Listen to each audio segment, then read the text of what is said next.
Got something? All right, Well, you asked well. for it. Here comes another. Boom!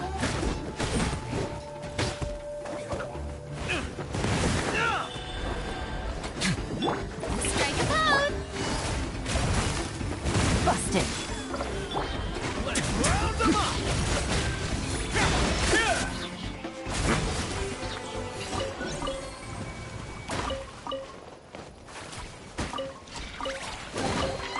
All unclaimed articles should be turned in.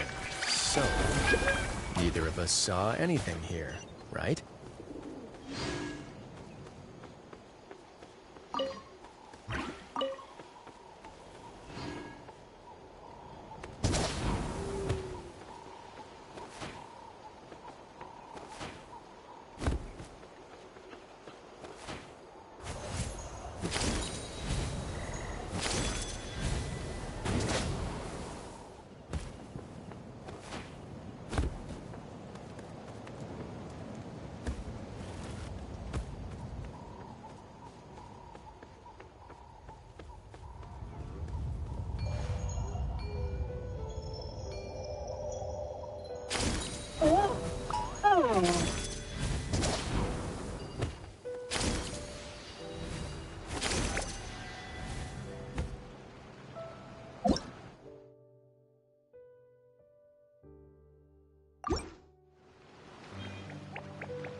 What's up? Let's have some fun, shall we?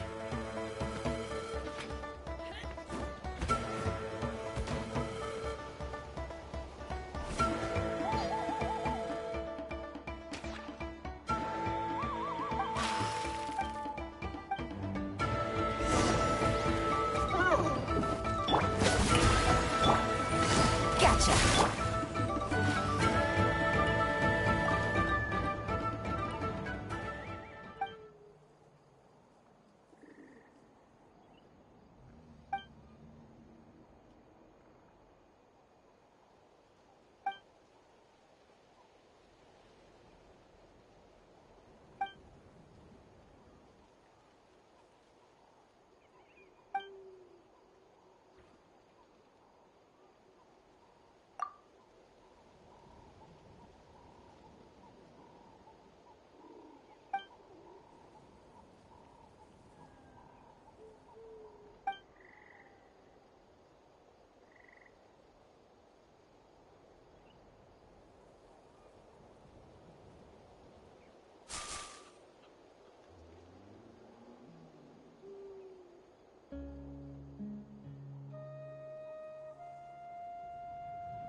Strike a pose.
We're finally here!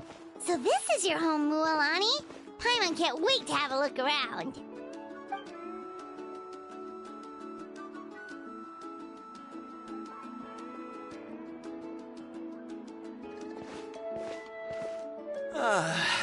See? What did I tell you? A dip in the hot springs after a battle is just the best. Fetch me a bottle of wine, would you, dear? Just one? Let's get another. It's still early in the day, isn't it? Want to go to Golden Dusk later? Now this is a vacation. Absolutely amazing. Wow, it's so lively around here. Is there some kind of holiday going on? We try to treat every day like a holiday around here. We believe every day is worth celebrating. Now, let me show you around. Where to start? Shochiqui Cattle Records, Kalumchi Plaza. Oh, there's so many options, but I recommend starting with the real highlight around here. The hot springs, of course. Natural hot springs have tons of health benefits. Go for a nice long soak and you're guaranteed a good night's sleep. Wait, you want us to bathe? Here? Oh, don't be shy. Come on, I'll take you to get changed. Mualani! Huh? Oh, Auntie Atea! Please, I've told you that just Atea is fine. Do I look that old to you? Were you taking these two to the hot springs? That's right. Oh, let me introduce you. This is the Traveler, and the small one next to him is Paimon. They only just arrived in N-atlan, so I'm taking them around to experience our customs. Hi there!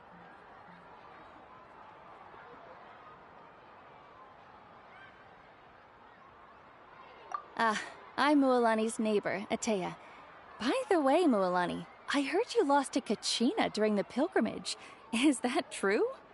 Yeah, I was this close to winning. Oh, definitely not the result I wanted, but still not too surprising. Kachina's always been strong. Anyway, it's all in the past. I'm gonna take these two for a dip in the hot springs. Talk to you later. Oh, wait. You'll need swimsuits first. I'm sure I can find you something lying around the shop. I'll go look. Hold it right there, young lady. Have you forgotten the rule about bathing in the hot springs? Rule? Oh, wait, you mean... There's a rule about bathing in the hot springs? That's right. Outlanders have to complete a trial at an artificial hot spring before they're allowed access to the natural ones. It's not nearly as scary as it sounds. Basically, natural hot springs have higher temperatures that not everyone can withstand. A few travelers have gotten scalded by the water in the past, so now we have an unwritten rule. All Outlanders need to adapt to the lower temperature artificial springs first. But seriously, Auntie Atea, do we have to be so strict? These two are formidable adventurers. I know they can handle it. Famous last words. The hot springs are not to be underestimated. You can never be too careful. Besides, the environment's been unstable lately. Could be a sign that the abyss is about to attack. Oh, that sounds dangerous. You know, Paimon's really not all that formidable, so careful is good. Exactly. There will be no excessive risk-taking on my watch. Mualani, take them to the artificial spring first. Okay. That's more like it. And don't try anything funny. I'm heading to the artificial spring in a bit, and if I don't see you there, your days of copping free meals at my place are done. Relax. Oh, by the way, Atea, how have you been feeling lately? Much better. How else would I have the energy to keep an eye on all you rascals? Hey! You over there! How many times have I told you no roughhousing near the hot springs?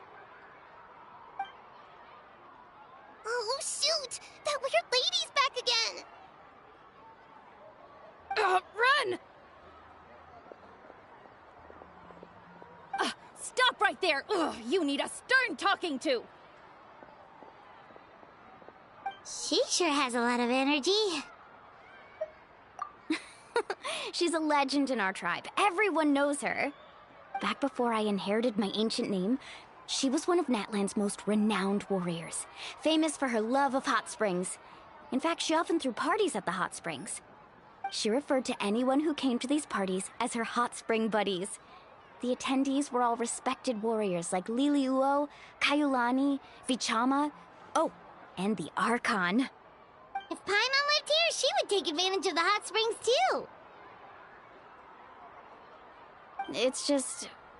during battle, she was impaled in the abdomen by an abyssal monster.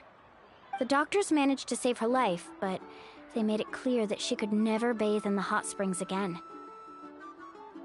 Abyssal power still exists within her body. Immersing herself in hot water would accelerate the corrosion of her internal organs and the progression of her illness.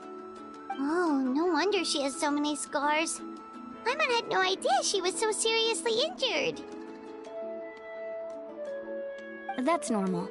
She never talks about her injury.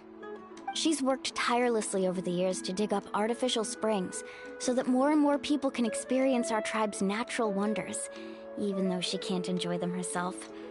I really respect her for that. Anyway, let's head to the artificial springs. If Auntie Atea gets there before us, we're gonna be in some real hot water.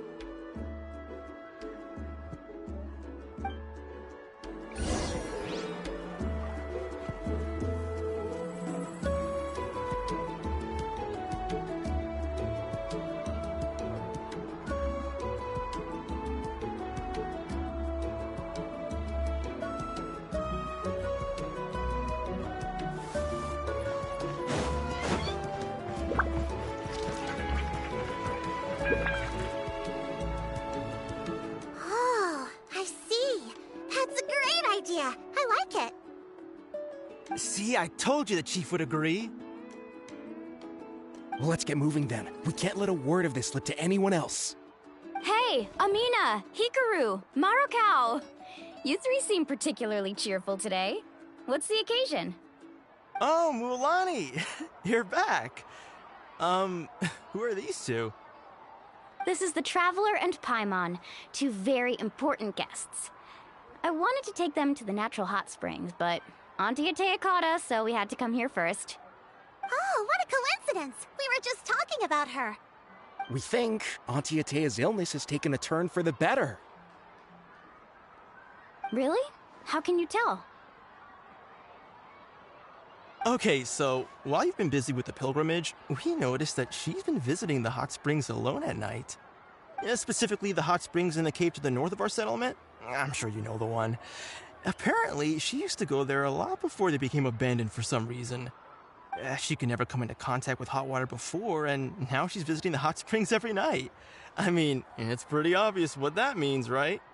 Yeah, so we got to thinking, what if we renovated the abandoned spring behind her back, then threw her a huge surprise party? Chief Amina thinks it's a great idea too. So, you want in? Of course! How could you even think of pulling this off without me? I'm a little busy right now, though. I'll come find you once we're done at the hot springs. Of course! Take your time. You should focus on our guests for now. These artificial springs are pretty new, but the experience is just as good as the natural ones if you ask me. We really worked hard on them, so I hope you enjoy. And you two, I know you want to focus on Atea's surprise, but don't forget your patrol duties in the meantime. The Abyss could attack at any moment, so we need to stay vigilant. You got it, Chief. We'll keep an eye out. You can count on us. All right, we're off then. See you at the abandoned spring, Mulani.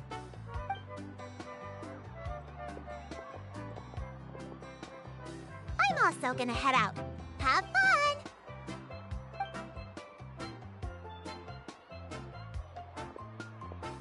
Finally, it's hot spring time!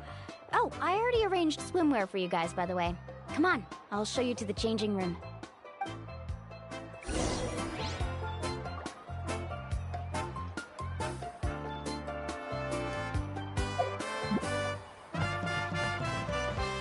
Take it easy. Take it easy.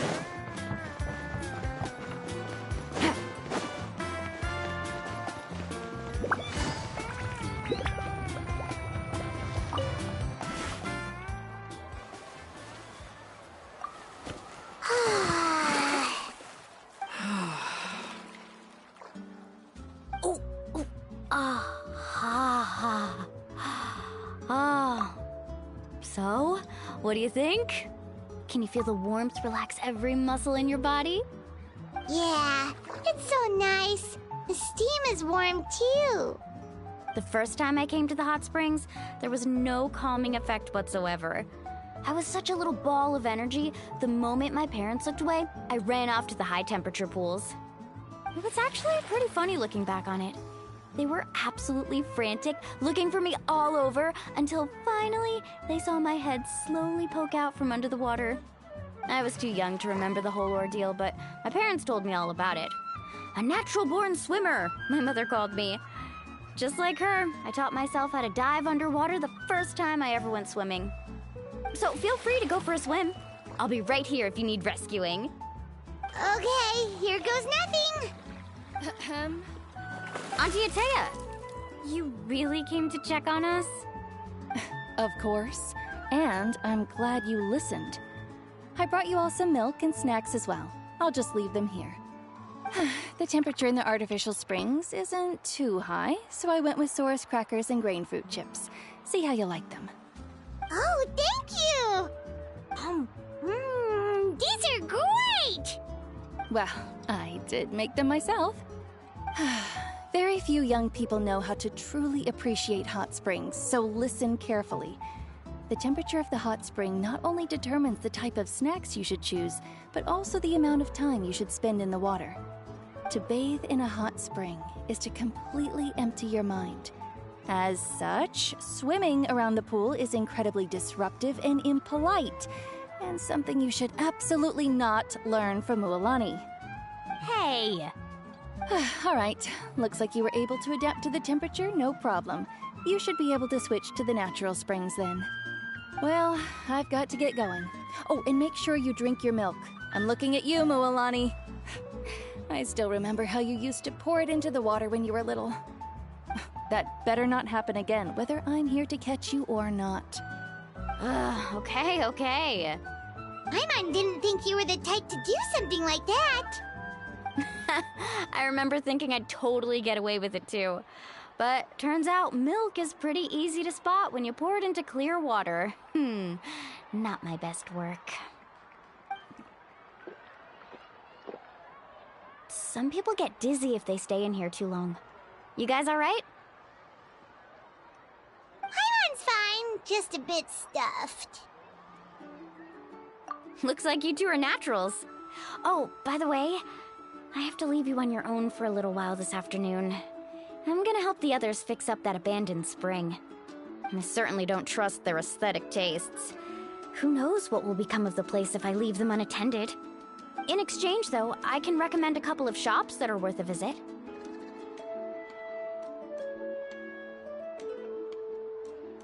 Huh?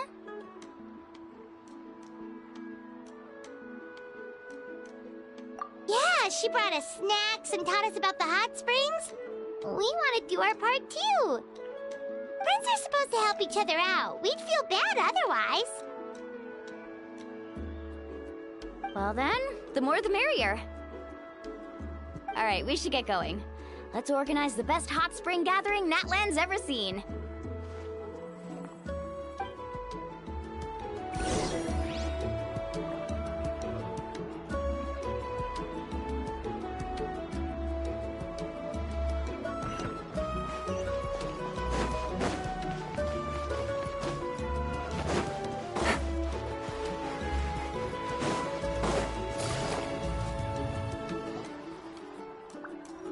Mualani!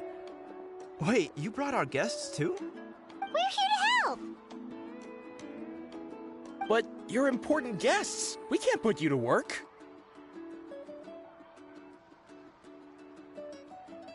All right. Stop trying to out-polite each other, would you? The sooner we get this party started, the sooner we get to enjoy the real party. Now, where to start? Looks like the water outlet is blocked pretty bad. We'll need to dig under it. Ooh, those boxes in the corner need to be thrown out as well. Oh! They're moldy as all get out! Ugh. Also, someone needs to go out and get some cloth, wood, and decorations. Oh, and snacks too. I say we get enough for 20 or 30 people. Bulk purchases fetch the best prices after all. Oh, but don't just accept the first offer they give you. I'm not good at haggling. Why don't you go? Hey, I'm not any better, and I wouldn't even know what to buy. How about we handle things here while you three deal with the shopping? Yeah, that works too. I can introduce you to all the shops while we're at it. All right, let's meet back here later.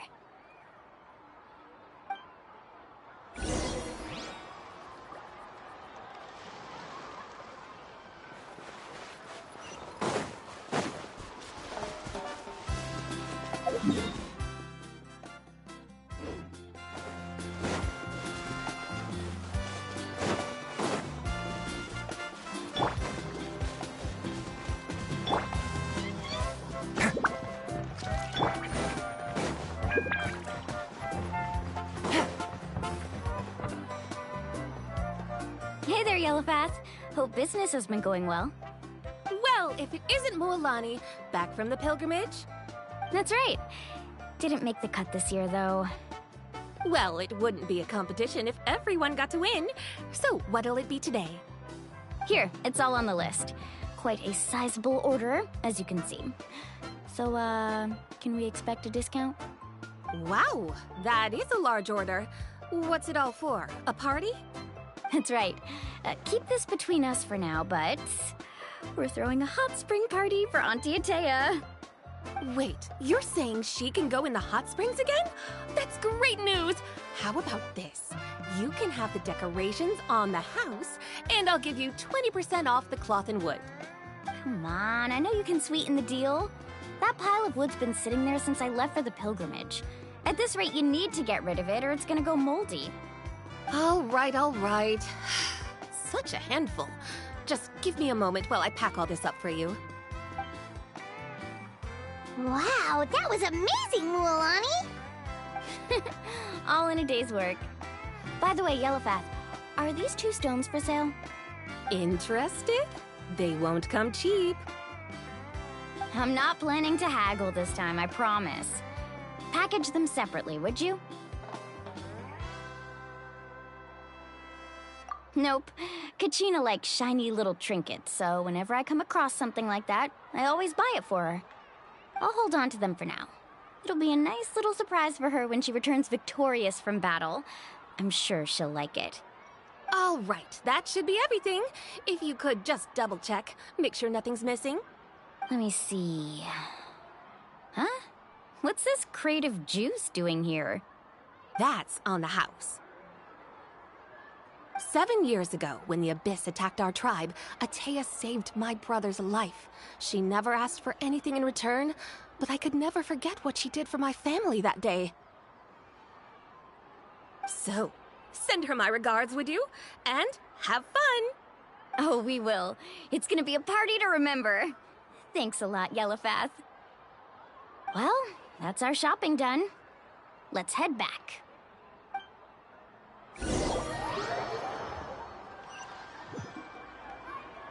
We're back. How's everything going? Wow, this place cleaned up nice. You got the water unblocked too. Good work. I would hope so. We spent all day clearing out debris from the bottom of the spring. Did you guys get everything? Oh, we brought back tons of stuff! We set it down near the cave entrance. All right then, roll up your sleeves, everyone, and let's get back to work. Actually, why don't you two take a break? I'll handle it from here. Traveler, mind lending me a hand? So, I was brainstorming on the way over, and I'm thinking we could draw something on the wall over here, and the snacks and drinks can go over there.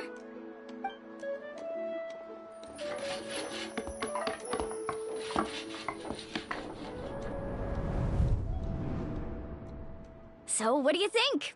Not bad, right? It looks amazing! Paimon had no idea you were such a great designer! Well, I'm usually the one in charge of the family store, so I'm pretty good at things like renovation and organization. Not to mention, this was totally a group effort. Still, I didn't expect it to take quite this long. Guess it's too late to invite Auntie Atea over, huh? Yeah, tonight's definitely not gonna work. Chief Amina set up those patrols to guard against the Abyss, and Atea volunteered. So she's on watch tonight. I see. Well, guess the surprise will have to wait until tomorrow. This could actually be a good thing. She can relieve all the exhaustion of keeping watch all night by soaking in the hot spring. Ha! She's gonna love it. Well, let's call it a day then. Traveler, Paimon, you must be tired too. Come on, I'll take you to the inn.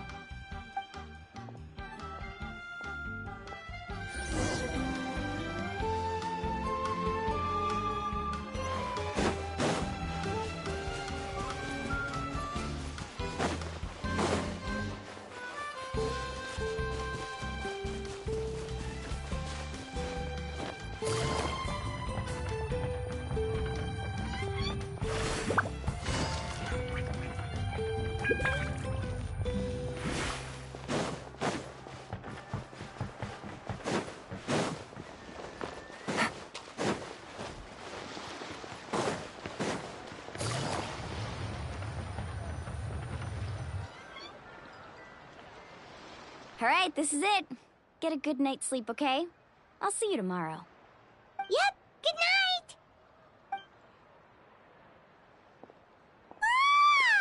Paimon's exhausted.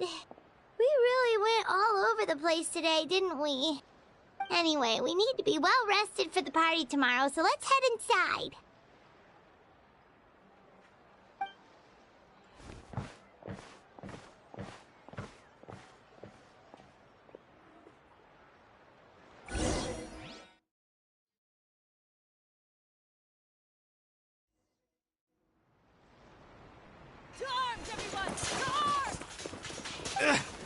Why now?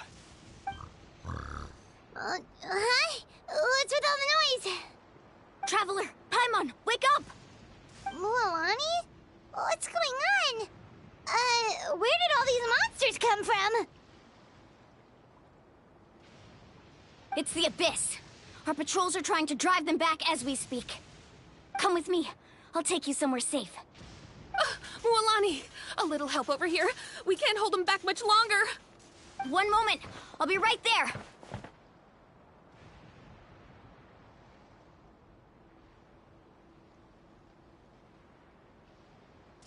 Couldn't have said it better myself. Hang in there. We're here to help.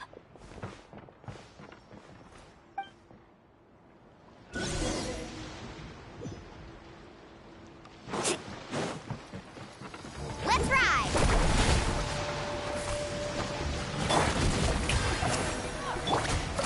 Busted. Away now. Have they been contaminated by the Abyss? No, they are the Abyss. Destroy them! Thank you. I'm alright. Go help the others. I almost died.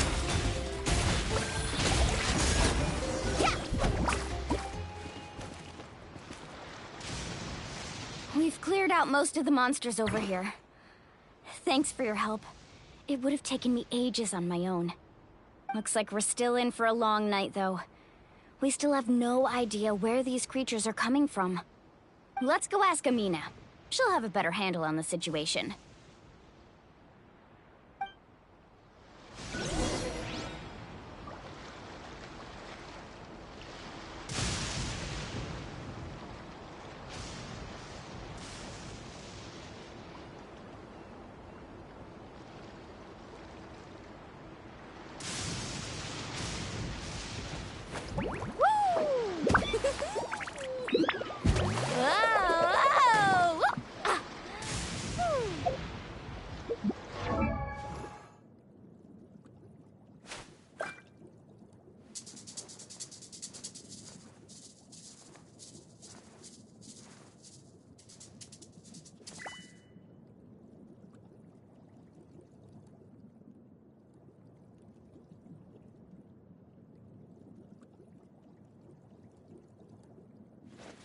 Woo!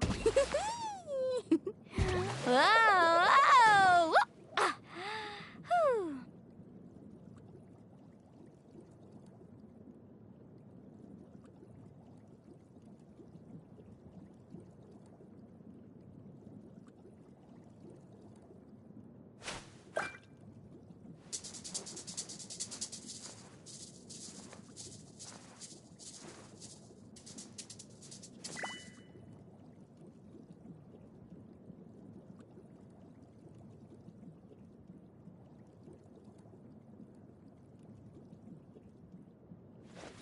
Woo!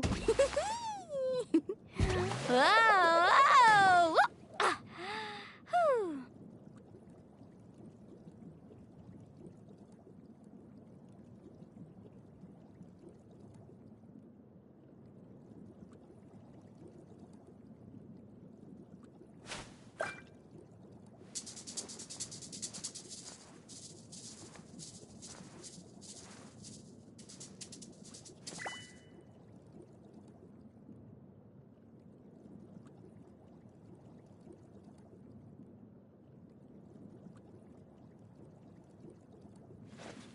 Woo!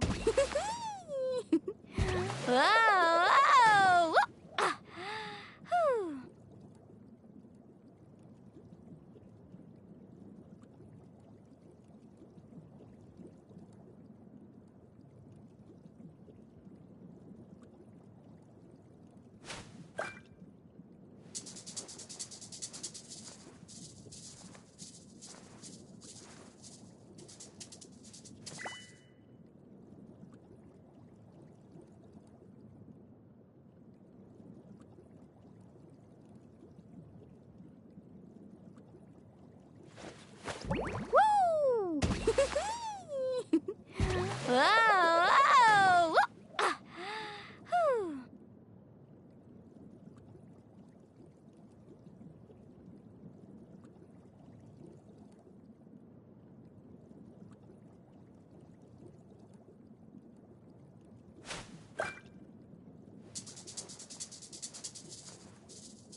Woo! Whoa!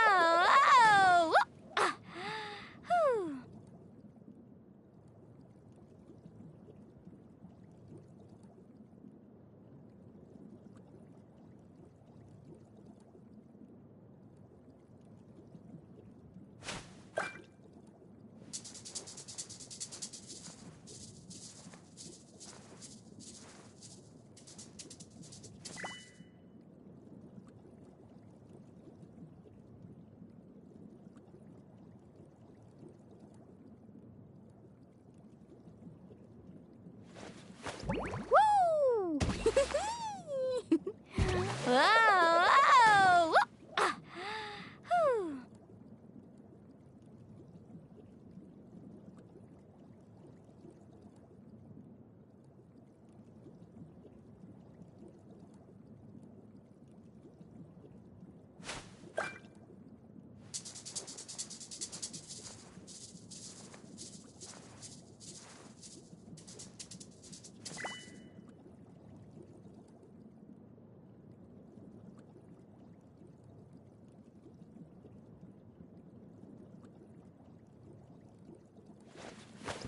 Woo!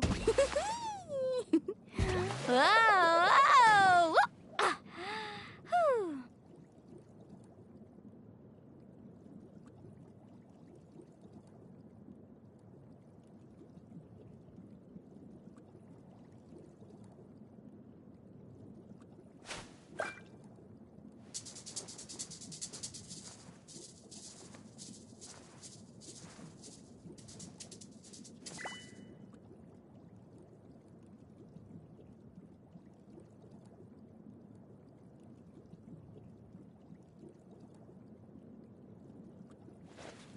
Woo! Whoa! Whoa! Ah. Whew. Woo! Whoa! Whoa! Ah. Whew.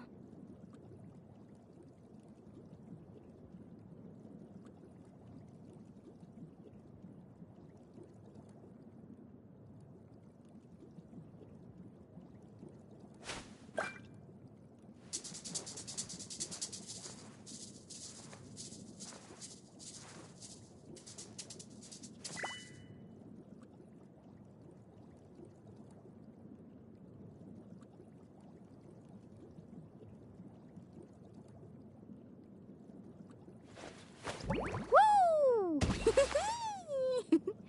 Whoa! Whoa! Ah. Whew.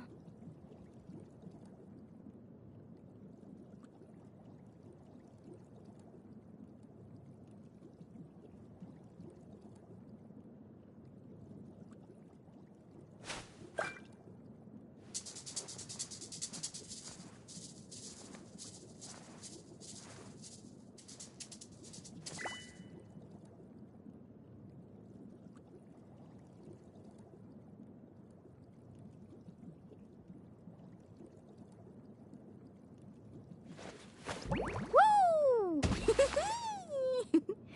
Whoa! Whoa! Ah. Whew.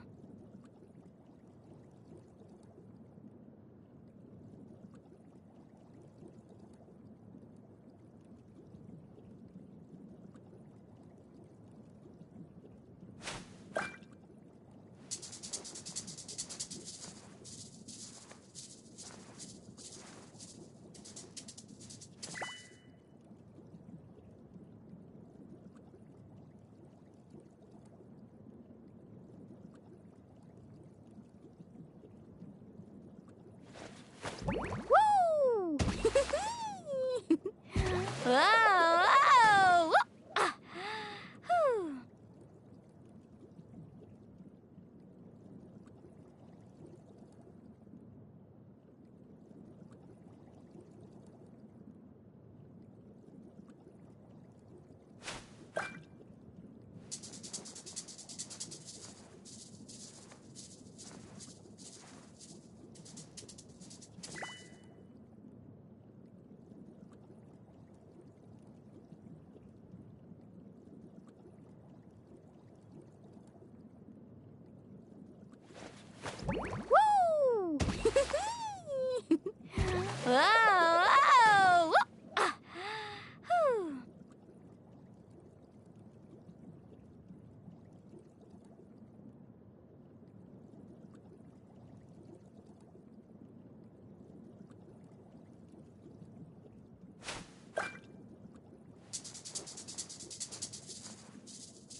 Woo!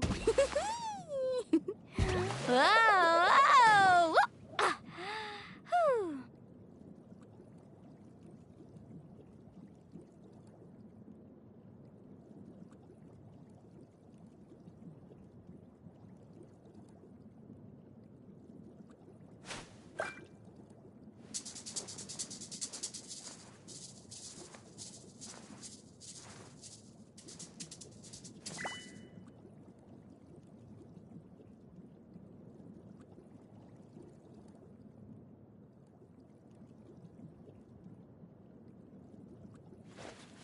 Woo!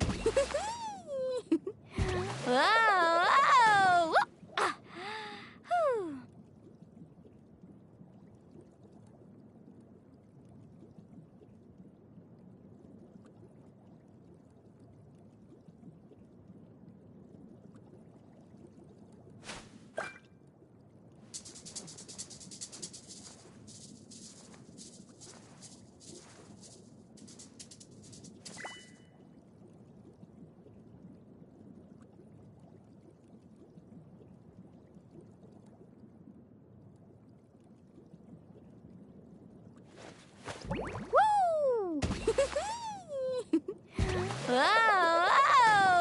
Ah. Whew.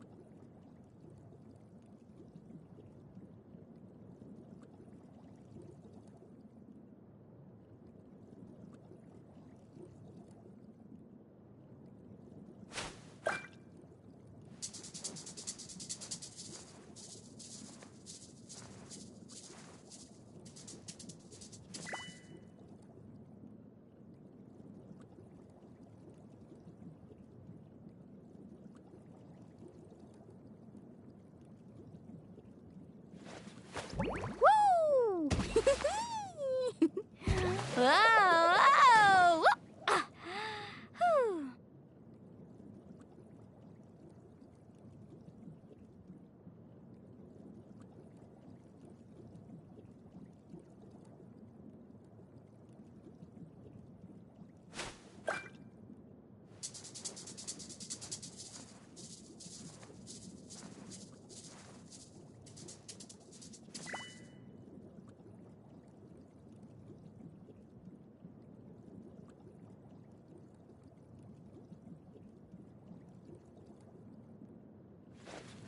Woo!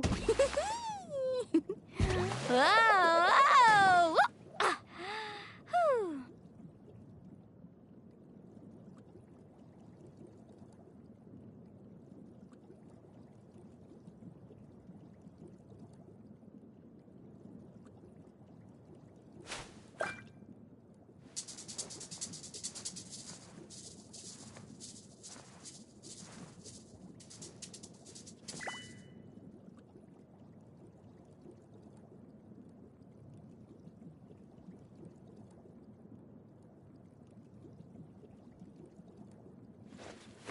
Woo! Whoa! Whoa! Ah. Whew. Woo! Whoa! Whoa! Ah. Whew.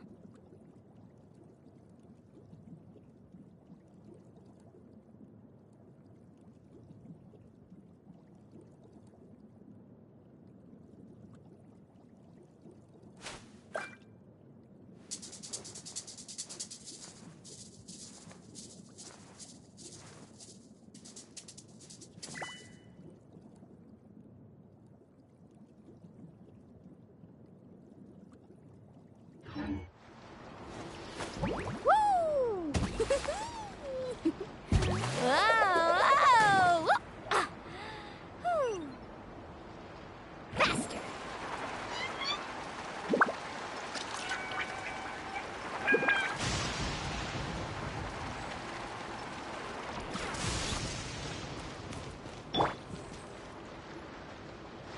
Amina! Oh, it's you three. Thank you for helping clear out those monsters. We were prepared for an attack, but we didn't have enough people to prevent them from breaking through our defenses. No casualties so far, though. Where'd they come from this time? The east side. We've pinpointed the position of an abyssal pylon, but we don't have enough manpower to take it down. An abyssal pylon? What's that? A kind of gate created by the Abyss. One that allows monsters from the Night Kingdom to enter the physical world. The only way to end the attack is to destroy the pylon as soon as possible. Otherwise, the endless hordes of monsters will exhaust our defenses. Exactly. That's what I'm most concerned about. Their numbers suggest there might even be multiple pylons in the area. We're searching for them as we speak. Alright, we'll go seal off the one to the east. Traveler, Paimon, can I count on your help again? Of course! We can't just sit back and do nothing! On behalf of the people of the Springs, you have my thanks. We're counting on you. Let's go. There's no time to lose. Take care, Amina.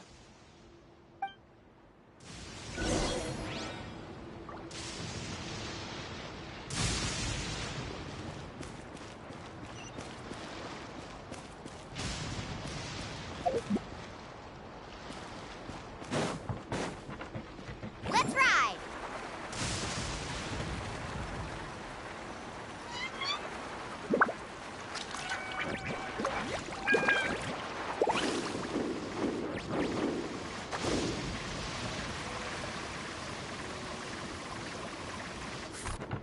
Mualani, is that the pylon? That's it, all right. Come on, let's get rid of this thing.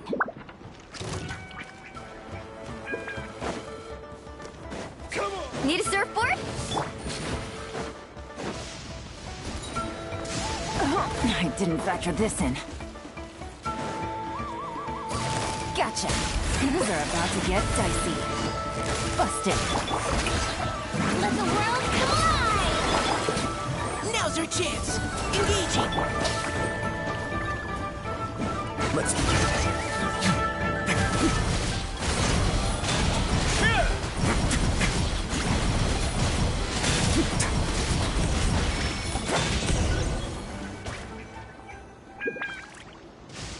Whew! That should do it, right? I don't see any more monsters, so... Looks like we're in the clear. Do these attacks happen a lot? Must be hard on your tribe. Yeah, it makes things hard sometimes, but... That's how our ancestors have always lived. Besides, the Abyss doesn't care how difficult our lives are. Fighting back is the only option. Come on, we should head back. Huh? What are you looking at? Is there something over there? You're right. Mualani, look! They're coming from that direction! Wait, that area looks kind of familiar. What? How unlucky can we get? We just finished the renovations. We probably don't have any reinforcements over there, so it's up to us. Let's move! Huh? Seems like the monsters are decreasing in number. Come on, everyone, keep it up!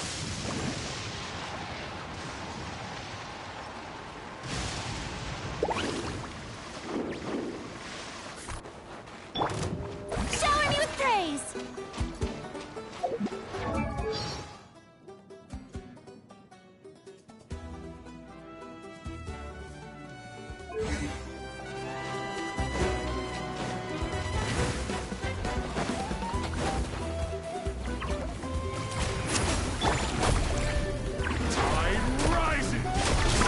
Amazing!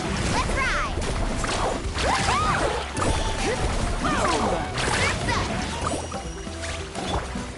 Strike a pose!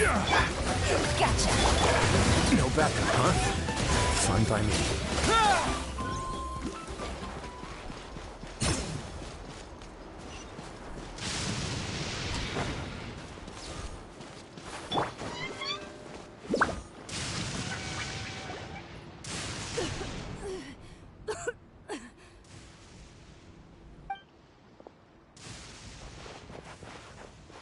Atea, what are you doing here? Where's the pylon? Where do you think? If I'm here, means that thing is long gone. I was in a hurry, so it's not my best work, You should check if all the important stuff is still here. Stop talking for now. That wound looks bad. The abyssal power is corroding your body. Is this the right area? Hello? Anyone there?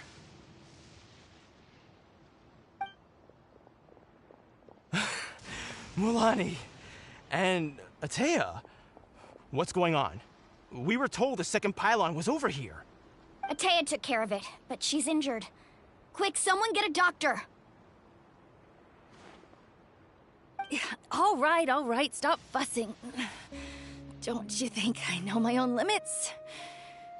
The main thing is they didn't destroy anything. This is a beautiful hot spring, by the way. I can tell how much work you put into it. Wait, no! This was meant to be a surprise. For me, right? I know.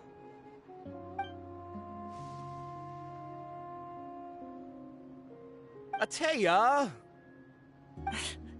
You think I couldn't tell you were avoiding me on purpose? Not one of you stopped to say hello today. It couldn't be more obvious that you were hiding something.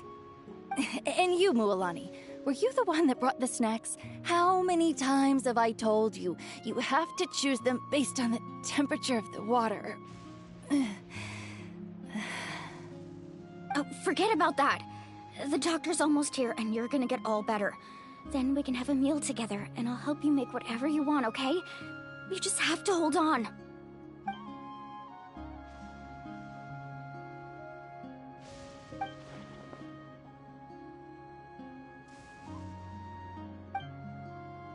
The impurities and the elemental energy we embody repel each other.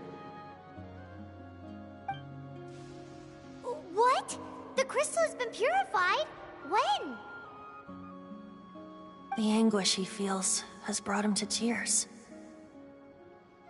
I also came across a teardrop crystal. Can you purify it?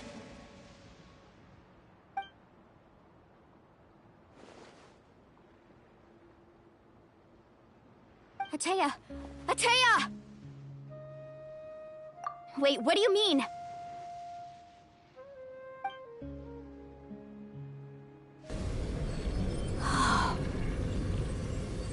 What is this? Some sort of purification? The abyssal power, it's being cleansed away! How can that be? I never knew that was even possible.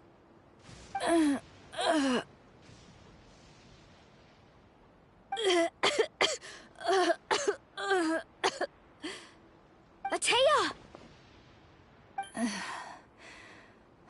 The mark of the abyss. It's gone. Yes, thanks to the Traveler. By the way, Traveler, are you alright? I just saw you purify abyssal power from Atea's body. That didn't injure you in any way, did it? You're sure?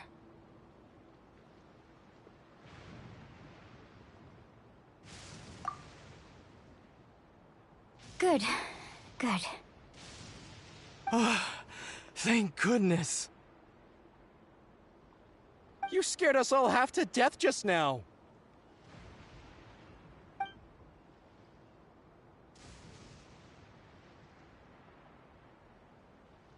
All right, everyone, head back and get some rest. We'll meet here tomorrow. We'll celebrate Atea's recovery and our triumph over the abyss. And most importantly, we'll show the Traveler and Paimon how grateful we are for their aid. Let's make it an occasion to remember. Dismissed! Got it!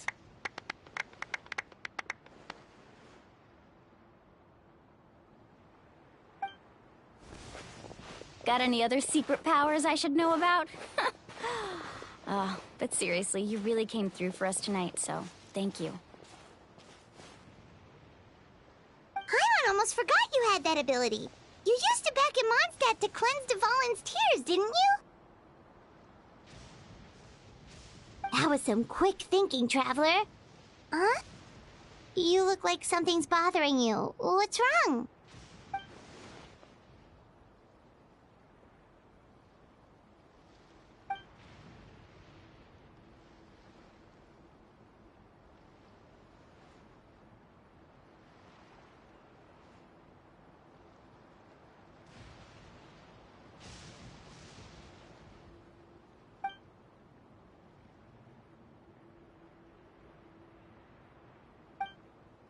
abyssal power still exists within her body.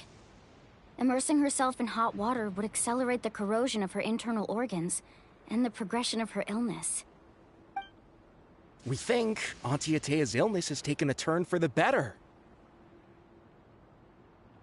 She could never come into contact with hot water before, and now she's visiting the hot springs every night. I mean, it's pretty obvious what that means, right?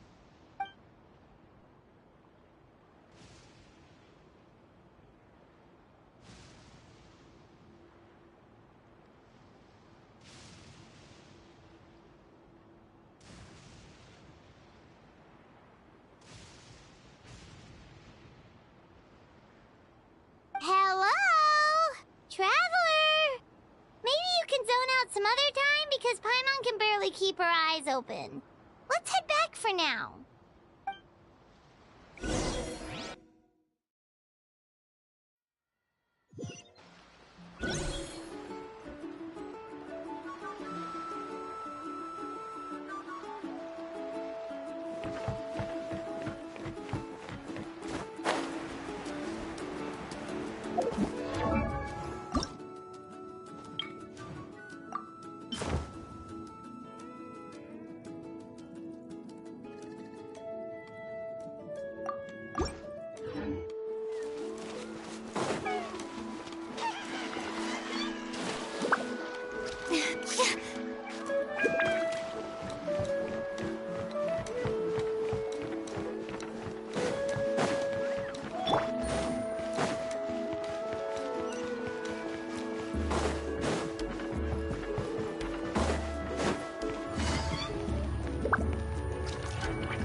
Take it easy.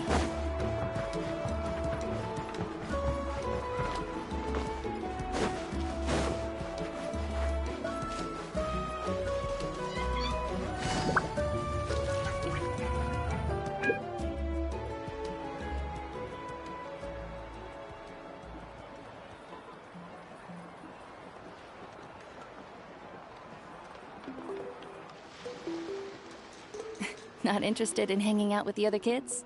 Snacks not to your taste? Hot spring temperature too high? None of the above, huh? I heard you were the one who cleansed the abyssal power yesterday. You sensed it, didn't you?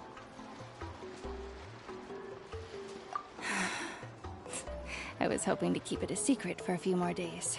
Didn't want to ruin the celebrations and all. But looks like it was no use. Hey, kid! Who, me? Yes, you. Come on. Let's go for a walk. Hey, where are you going? Did something happen? Just going to get some air. It's too noisy in here. You have fun. We'll be right back. Oh, and there are extra snacks in that box over there. They need replenishing. Baked them all fresh this morning. All right, sounds great.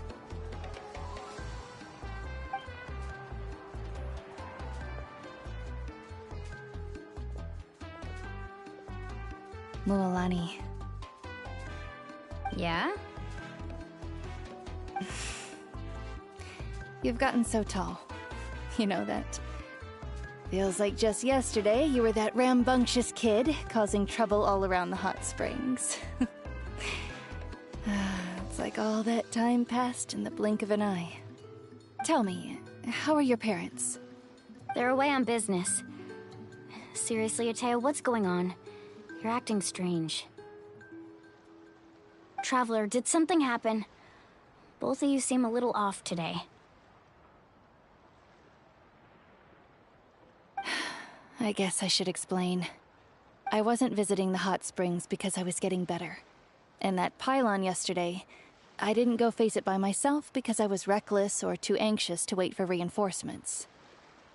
It's because my body isn't going to last much longer.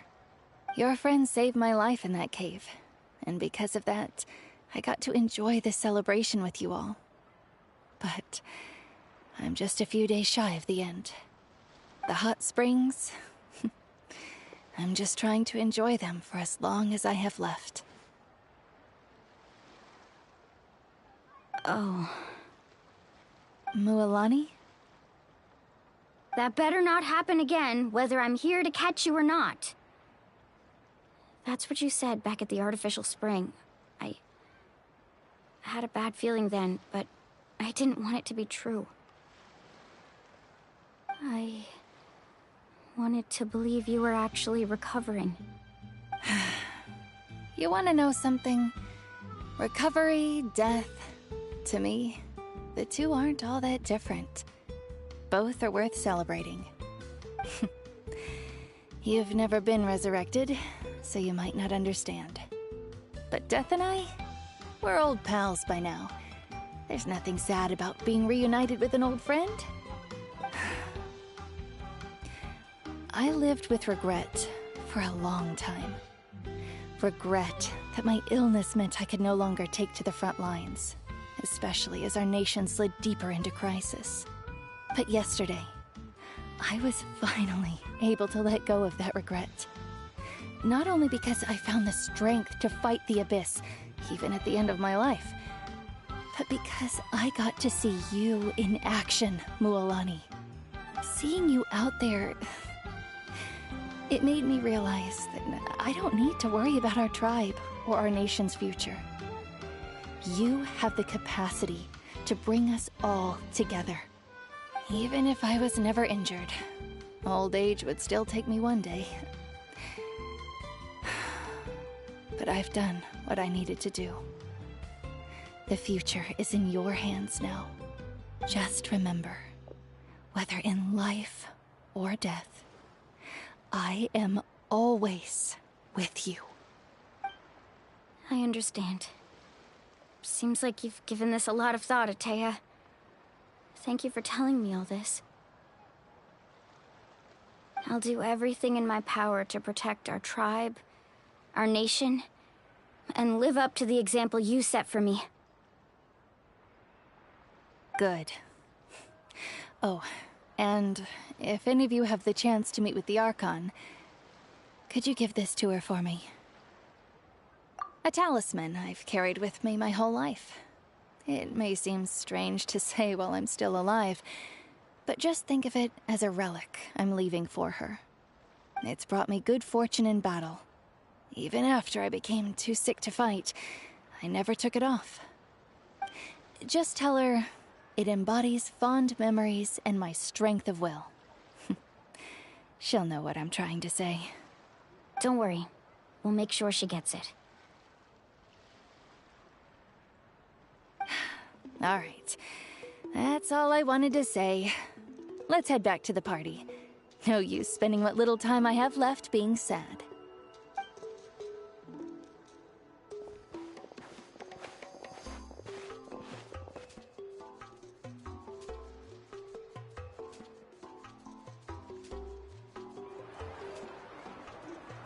Traveler, Atea, Mualani! If you don't hurry up, there won't be any snacks left!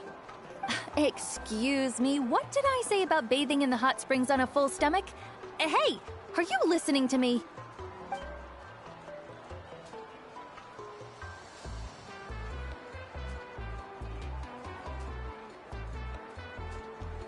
Life is a journey in which there's no turning back. So forge ahead and don't hold back.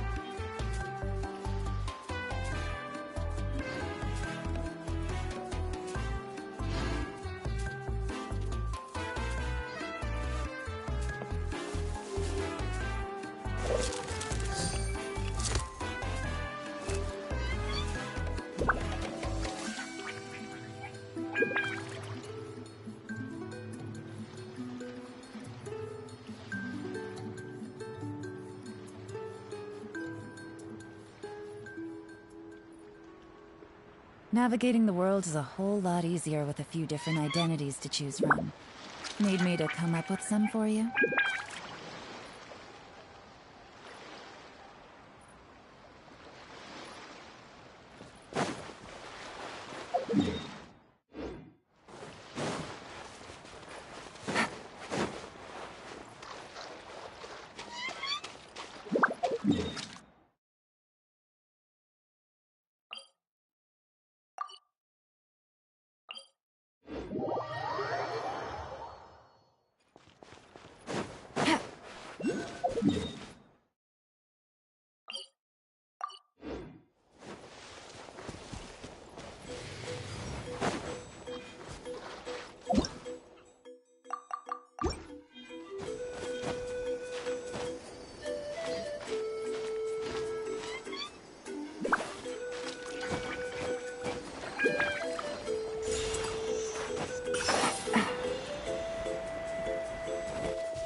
Take it easy.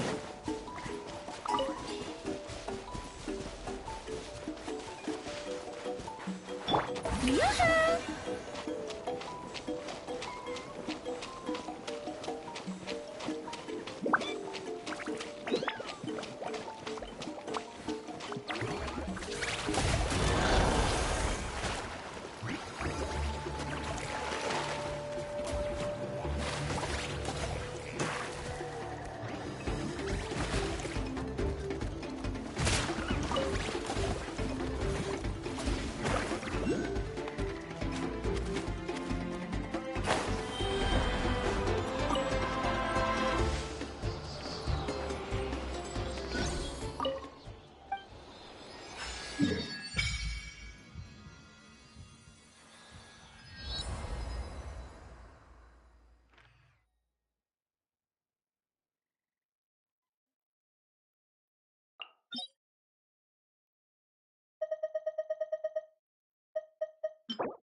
Take it easy.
Take it easy.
All right, maybe I'll take one more day off and knock out the rest of the work once I'm feeling up to it.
Feels like a whole new Paimon after those 2 days in the hot springs.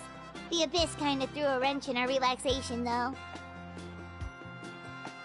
Still, spending time here really has felt like a vacation.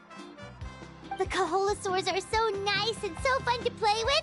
Their bellies are super bouncy.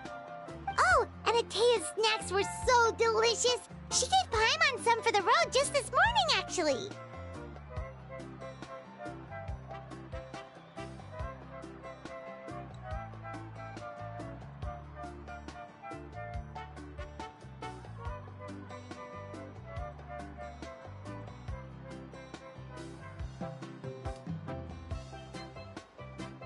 Yelling at some kids who got caught throwing stones in the hot springs, so not much has changed since we first met her.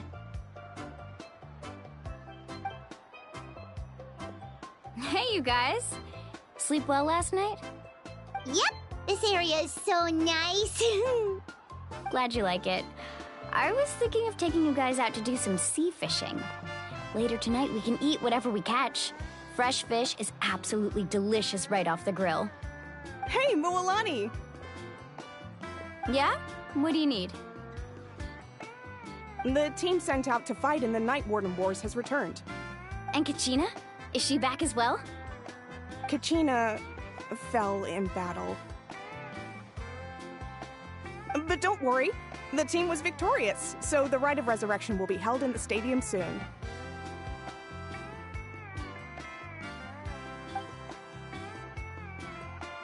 That's a relief. The Abyss is cunning, and it was her first time. Mistakes are bound to happen.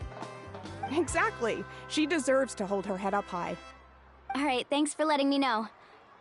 We'll head out in a bit. Jeez, she sounded a little anxious there. Had me thinking it was bad news for a moment. Mualani, you said the Abyss was cunning just now, but it seems like the Abyss just wants to destroy everything. Like, think about all those monsters that attacked your tribe. If there really was some sort of cunning plan, wouldn't it make more sense to send them to attack Kachina and her small team? Not that Paimon wants them to be in any more danger, it's just... Relax, I get it. The Abyss is difficult to understand, that's for sure. At a glance, it certainly seems like the only goal is total destruction. The Abyss isn't a living entity after all, so what capacity for logic or planning could it possibly possess? But through our long history of fighting the Abyss, we've realized things aren't quite so simple.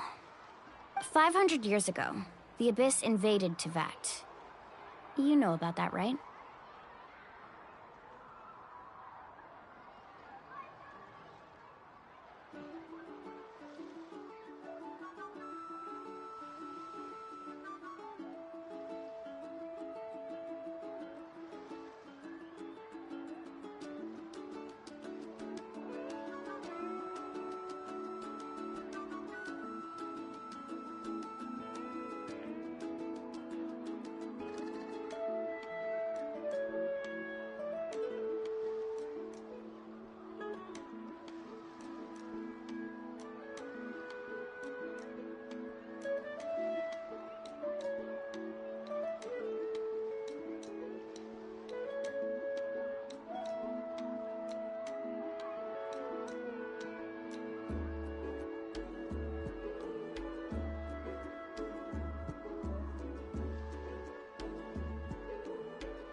That's right. Conria suffered greatly during that time. But so did every other nation in Teyvat. And N-atlan was the worst affected of all. It took the combined efforts of the then Pyro Archon and heroes from every tribe to finally repel the Abyss. Even so, the effects of the invasion lingered for hundreds of years, only able to be reversed little by little. Our tribe's waters were contaminated.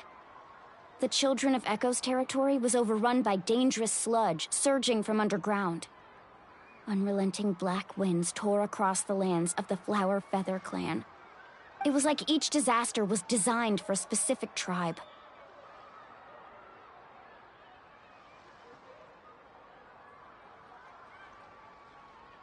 Exactly. We once thought that the Abyss's desire for destruction was a sort of primal instinct, but its methods are, in truth, marked by intelligence. We now believe the Abyss has invaded the Night Kingdom, and has the capacity to read the memories of this land at any given moment. And that's how it became so dangerous and cunning. Almost like it knows you inside and out. Yes, and that's why we've been unable to fully eradicate it, even after all this time. Luckily, the problems left behind by the Abyss have been successfully addressed by the various Pyro Archons we've had over the years. Now every tribe is prospering and things are looking up. I mean, just look at what we managed to do a few days ago. We totally fought them off.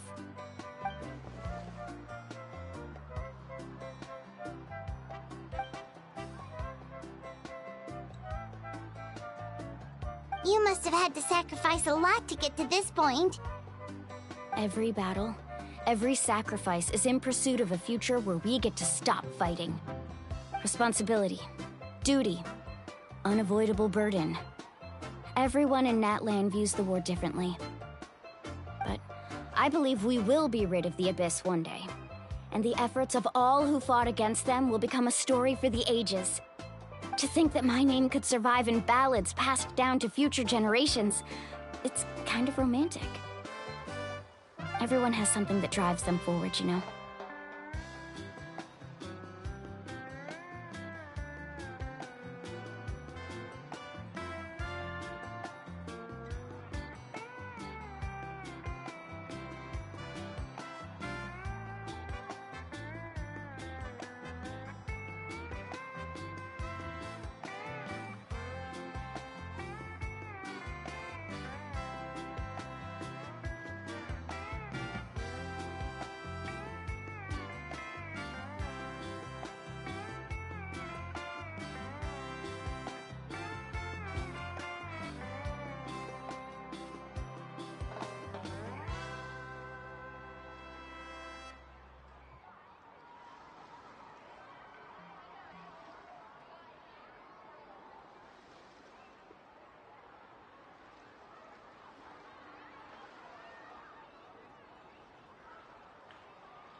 We have to. Not only for ourselves, but for our future. Anyway, let's head to the stadium. Our fishing trip can wait until Kachina's back with us. The sea's not going anywhere.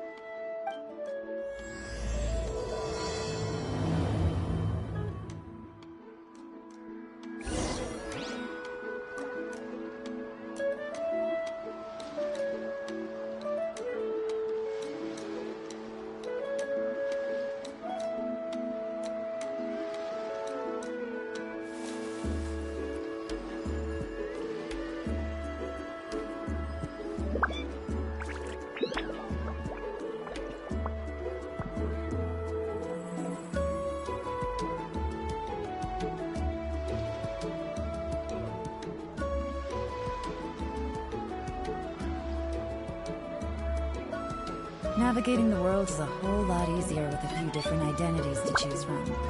Need me to come up with some for you?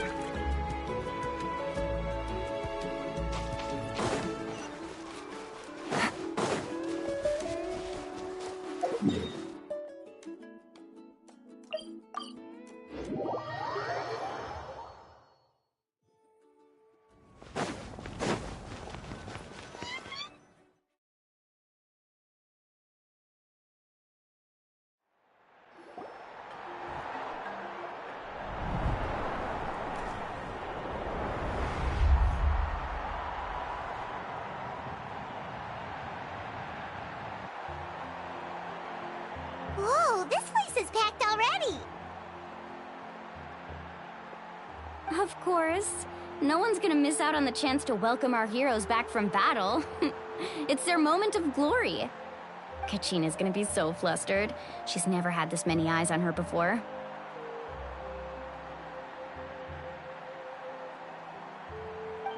Yeah, she doesn't seem like the kind of person who likes being the center of attention. Looks like I'm just in time. Kinich, you're here! Yeah, a commission ran longer than expected, but I made it. I heard about the incident with your tribe, Mualani. Is everyone all right? Yeah, it's all taken care of. Our new friend here's got some tricks up his sleeve, by the way. He's just as strong as Kachina made him out to be. Hey, look! Is it about to start? That's right. Someone will come out and recite a eulogy, and then we'll sing the Ode of Resurrection together. Come on, let's find a spot with a good view. When the singing starts, just follow my lead and you'll be fine. Let's go somewhere higher up so Kachina can spot us.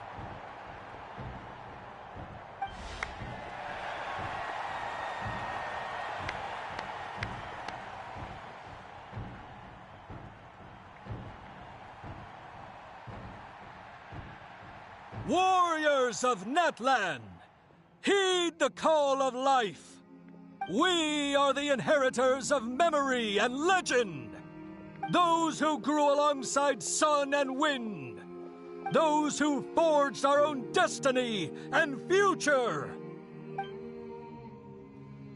That is N-atlan's fire, the lifeblood of our nation.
I could not find Kachina within the Night Kingdom, or locate her ancient name. What? What does that even mean? Usually once the ode is complete, the Pyro Archon and resurrected person will emerge from the flames. But something went wrong. What's going on? This has never happened before. Well, I think it's pretty obvious. Clearly, the team sent to fight the Abyss didn't win after all. Think about it. The Ode rekindles all victors. We've witnessed it countless times. Since the Archon couldn't find Kachina in the Night Kingdom, that must mean there's more to this victory than meets the eye. Hey! You just haven't gotten over the fact that Kachina beat you in the pilgrimage! Pathetic. The both of you. Your wild guesses are misplaced. We completed our mission. Maybe you did, but who's to say whether that little girl even contributed at all? Maybe she got scared and ran off. Why would the YUB recognize someone like her, even if she was on the winning team? How dare you insult a hero of N-atlan like that? Kachina sacrificed herself to repel the Abyss. She doesn't deserve to be subjected to your vile rumors when she's not even here to defend herself. Calm down, Mualani. There's no point arguing with the likes of them. I can't just sit here and let them slander her like that. To insult a hero of N-atlan, the person actually has to be a hero. You... Think about it, everyone. Who do you think is really at fault here? A girl who never should have even gone to war? Or the great Pyro Archon? Why would the rules of our nation suddenly stop working? That's true. If she wasn't revived, it must mean she failed to achieve victory. Maybe the YUB interpret victory in different ways? I mean, that girl didn't look all that strong to me.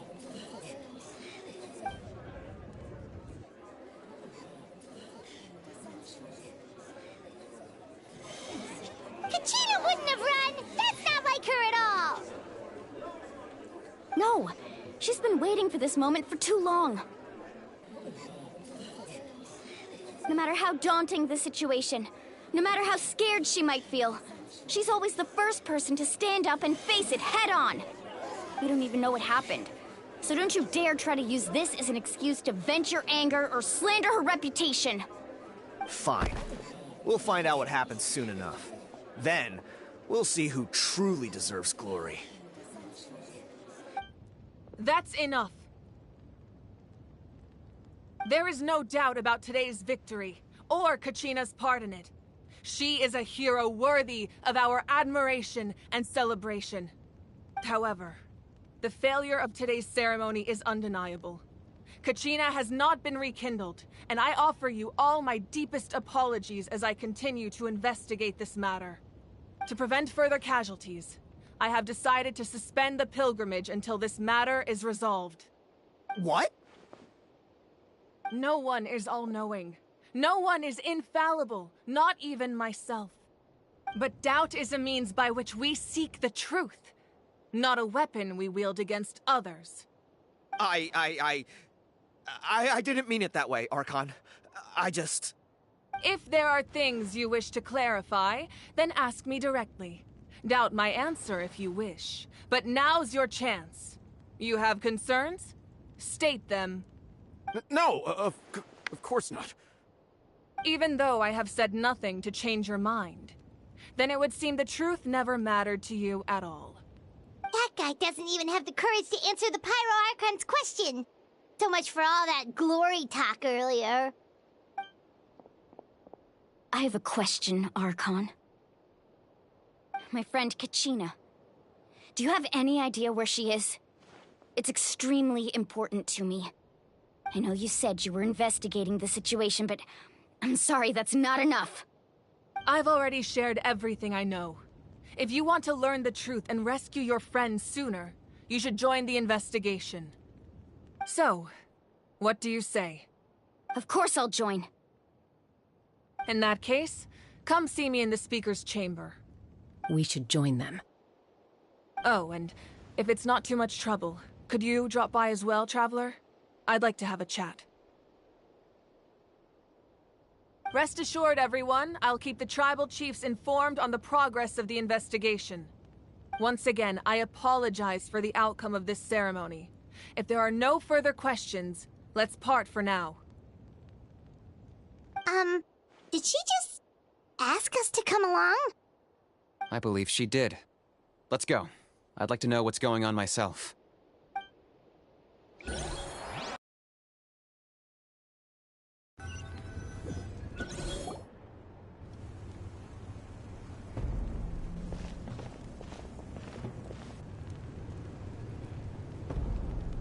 The situation is urgent, so I'll get straight to the point.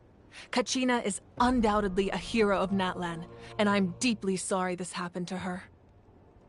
There's been unrest in the Night Kingdom, but I don't know what's causing it. As a result, I've been unable to track down her location.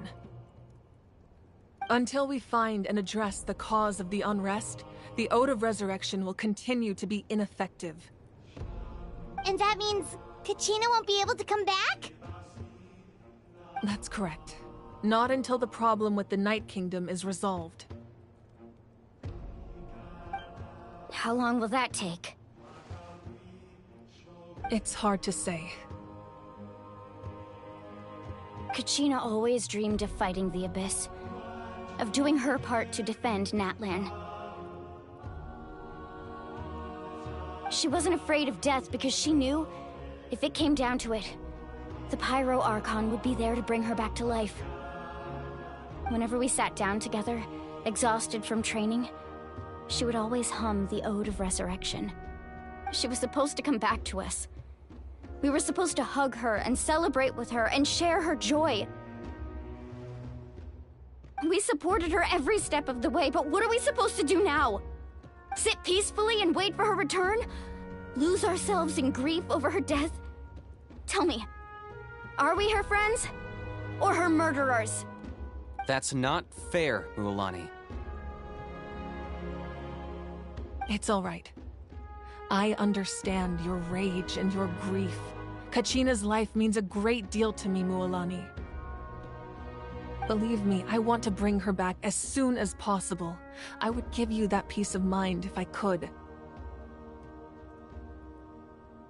But please, hear what I have to say so I can at least give you a broader picture of the issue we are now facing.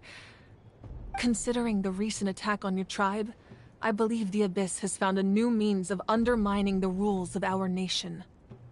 You mean... The Sacred Flame.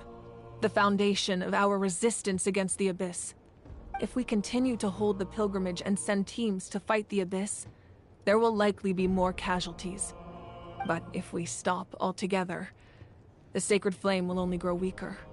The Abyss will scale up their attacks, and the tragedy we saw with the people of the Springs will only be the first of many. If we compare the two choices, the former seems to be the lesser of two evils. Sorry, I know that may sound harsh, but I bear the name Malipo. Weighing the costs is my duty. The raw truth can be cruel. But we need to understand it if we want to approach this rationally. But what would you say, Mualani? This is personal for you. And unlike Kanich, I dare say it's not a simple case of weighing up which course of action is less painful, is it? No. I can't choose between them, and I don't want to. Saying that one is preferable over the other is disrespectful to the people who suffered. You're saying it doesn't matter whether I suspend the pilgrimage. The consequences will be equally painful. Yes. What happened to Kachina breaks my heart. But I couldn't bring myself to sacrifice other people for her sake. And that is the crux of the problem. It's not simply a matter of choosing the lesser of two evils. Either way, there will be people who suffer. And the end result will be the same. Belief in the pilgrimage will waver. Once doubt has crept in, the people will no longer unite in battle against the Abyss. And that is exactly what the Abyss wants. Their ultimate goal isn't to break the rules that make the Ode of Resurrection work. It's to destroy the people's faith in them. To prevent what happened to Kachina from happening to anyone else, we need to suspend the pilgrimage. So that is my current plan. And in the meantime, I've made efforts to strengthen each tribe's defenses. Then, we have to find another way of strengthening the sacred flame to keep the Abyss at bay. This won't be easy. I'll need time to figure out the best approach. I understand your anger, Mualani, but I hope that provided some clarity, at least. Wow. Paimon thought things were gonna get heated for a second, but the Pyro Archon took the time to explain everything so patiently. I owe you an apology, Archon. I let myself get carried away earlier, and I'm sorry. You're right. We need to focus on finding solutions. We could always hold the pilgrimage without sending a team to fight in the Night Warden Wars. That way, we would still be able to fuel the sacred flame. I've considered that, but the two events have nearly always been linked. Without the chance to fight the Abyss, pilgrimage rankings lose their prestige, and competitor numbers will drop. With fewer participants, the amount of contending fire produced will decrease, and the vicious cycle will continue indefinitely. So, essentially, the Abyss has taken Kachina hostage.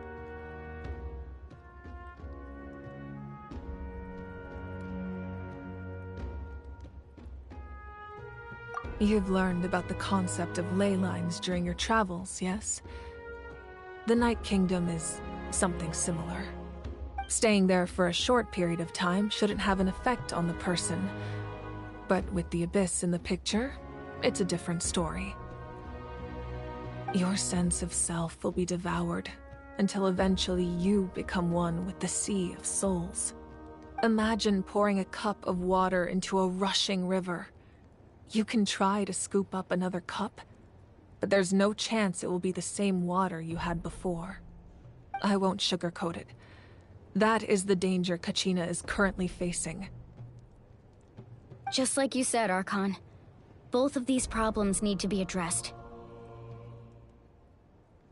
You can focus all your efforts on dealing with the Sacred Flame. I will go search for Kachina. The Abyss poses the same threat to you as it does to her. It is very possible you will not return. Knowing that, do you still choose to go? Kachina's waiting for us to rescue her. That's all that matters. I failed to protect her during our campaign, but I can make it up to her now. I choose to go as well. Traveler? What do you think? Understood. Then I'll support you in any way I can. The Masters of the Nightwind have a technique that can extract an ancient name from the ley lines. If we can find Kachina's ancient name, I can use the link between them to pinpoint her position within the Night Kingdom. Then comes the hard part. You need to visit the Night Kingdom in person and rescue her. But isn't the Night Kingdom a land of souls? Can we even go there? Under normal circumstances, only the consciousness can enter. But there is a way to go there in person.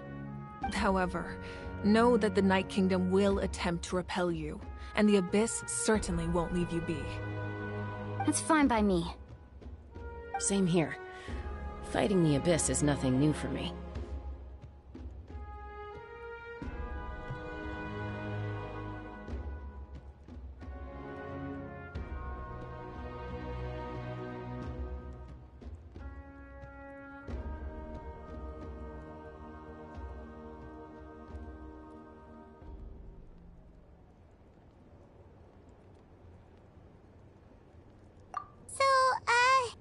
Paimon's the only one who's scared? Well, if you're going, Traveler, Paimon's going too. Citlali of the Masters of the Nightwind once created an artifact that can be used to communicate with the Wyab. We call it the Spirit Speaker Stone. It was originally used as a ceremonial artifact wielded by the tribal chiefs, but that spiritual quality also means it can be used to search for an ancient name. That was the artifact I delivered to the Scions of the Canopy a few days ago. Didn't think I'd be hearing about it again so soon. Thank you so much for your help, everyone. Your thanks are unnecessary. I will offer you whatever aid I can, but your fellowship and courage are what will truly decide the success of this operation. Besides, you're the ones helping me. I can only focus on one thing at a time, after all. Traveler, I certainly didn't expect our first conversation to be so serious. I've heard all about your accomplishments. Ever since you arrived, I've been hoping to meet you and offer you N-atlan's highest level of hospitality. Why? Why? Is that not what happened in the other nations you visited?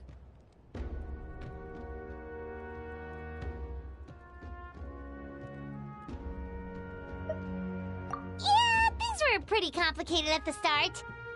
And, you know, in the middle. But our reputation's solid nowadays. That's more like it. After all, I've heard you're someone who transcends fate. Perhaps even more than you can imagine. But we can talk about that some other time. Ideally, this would be the perfect night for a drink and some musical ambiance. But there are important things to be done. Oh, I almost forgot. Atea was wounded in the fight against the Abyss. She wanted us to give this to you. It embodies fond memories and my strength of will. That's what she asked us to tell you. She said you'd know what that means. I didn't think this day would come so soon. The flames of her life force. I can feel them flowing within the talisman. If things were different, the two of us could have enjoyed the hot springs together while she gave this to me in person. We're supposed to be hot spring buddies after all. But don't worry. This talisman means a great deal to me. I'll take good care of it, and once this is all over, I'll pay Atea a visit.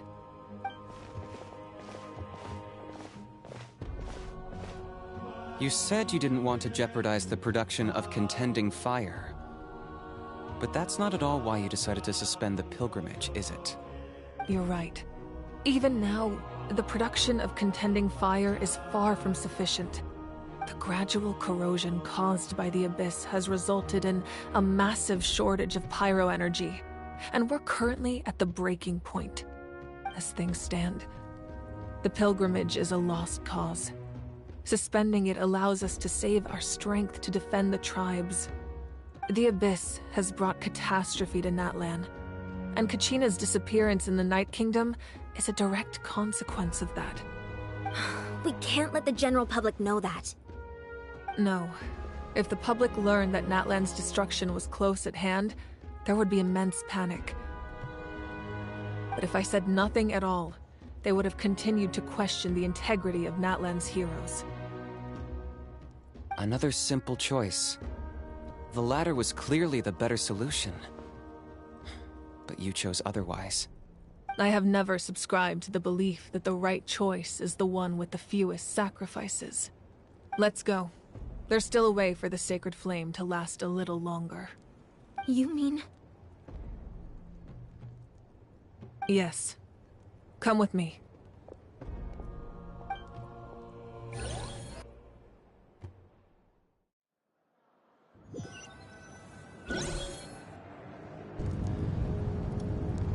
The sacred flame must never go out. Not only does it strike fear in the Abyss, but it's also the pillar of N-atlan's stability. So until our heroes are ready, I will sacrifice my power to keep it burning. But that can only last so long. I think we should focus on the remaining ancient name-bearers. Don't let desperation cloud your judgment. Those chosen by the Wayab have already embarked on their destined path. It is for them to decide how that journey ends, not us. All we can do is support them. Even so, for you to make this sacrifice, it's not right. If not me, then who? No other is capable of sustaining the sacred flame. I possess great strength, but I'm not above my people. This is part of my duty.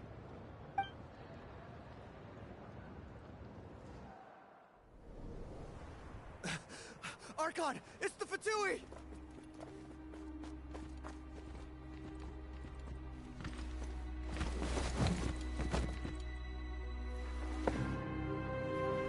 The Archon of N-atlan. A force to be reckoned with. The secret of the ley lines is no secret to me. Long have they been destined for ruin. And since the oath made 5 centuries ago remains unfulfilled, what use is the Gnosis in your hands? I don't know what you mean. But it sounds like this is about more than the Tsaritsa. In times of crisis, someone must pick up the mantle of salvation. Your plan has reached an impasse, and now it falls to me to create new rules for N-atlan. But before the dawn of a new age, the old must be destroyed.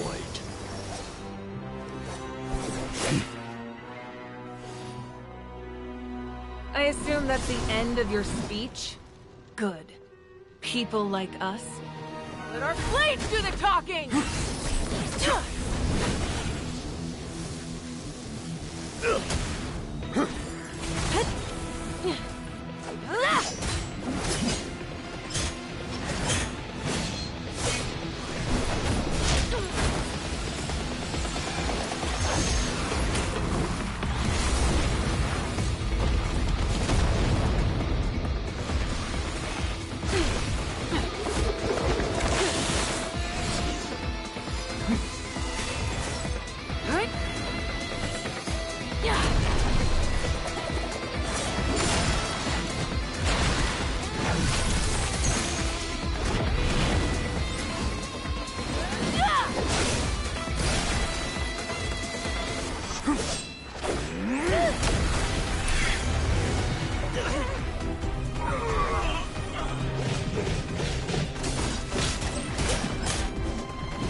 Masters of the Night Wind. Send word. The captain and his followers must be apprehended.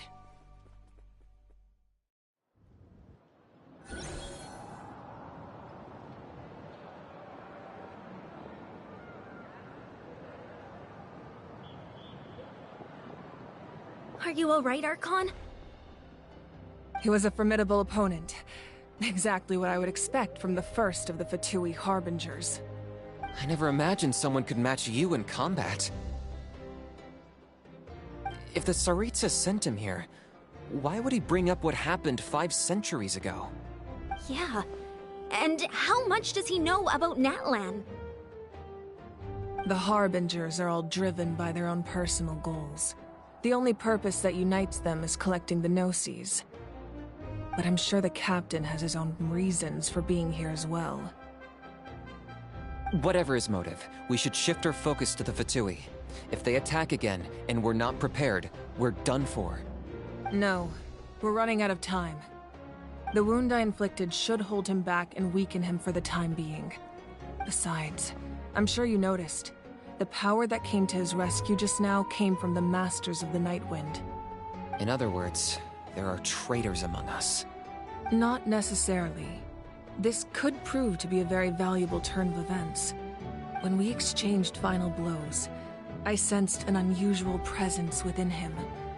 I'll need to investigate further. Kenichi, go to the Masters of the Nightwind and look into who could have aided the captain. Speak to Lali. She should know. Of course, I'll head out right now. Do you still intend to... Yes, but fear not.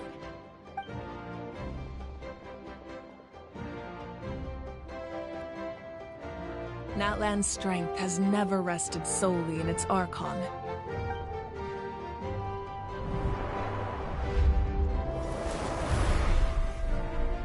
Together we foresaw the only path that leads to our nation's future. We must trust in that vision now.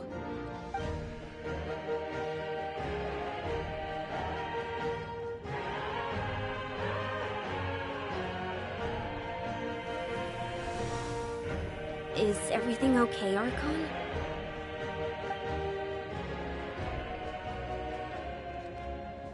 Completely fine. Just lamenting the fact that I never got a picture when I could still turn my hair into flames. Too late now. I just hope the others have a safe journey.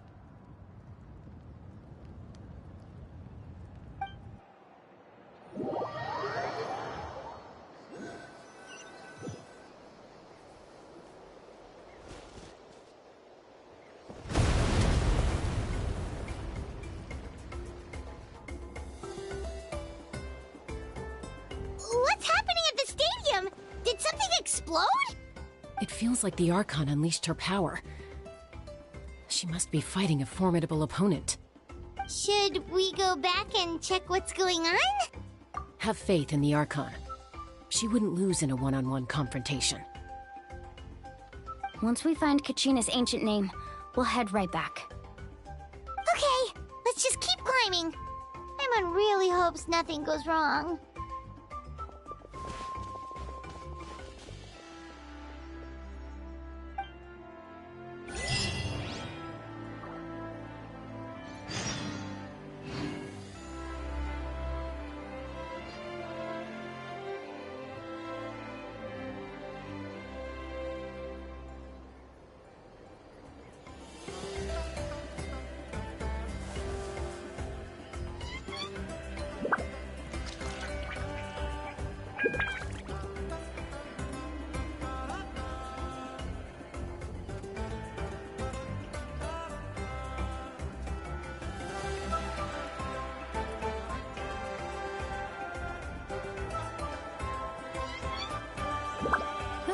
Good roll. All right, maybe I'll take one more day off and knock out the rest of the work once I'm feeling up to it.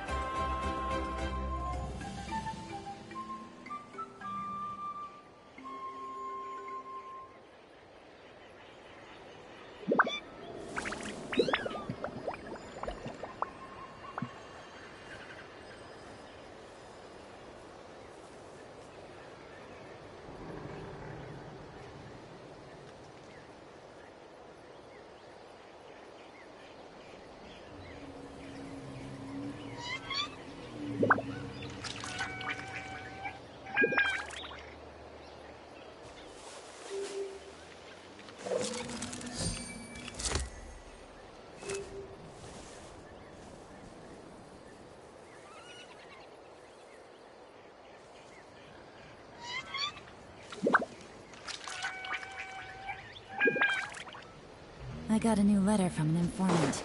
Looks like the situation has changed again.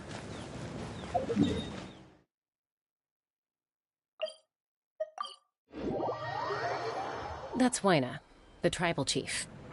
Let's head over to him.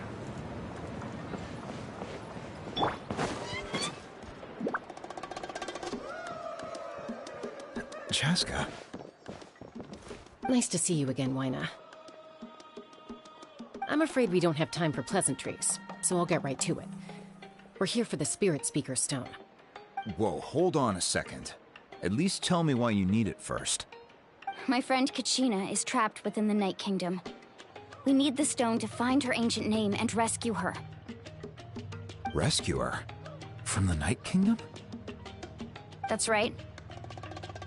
I'm sorry, but someone needs to tell you what you don't want to hear. Going there, a mature warrior would never make such a foolish decision.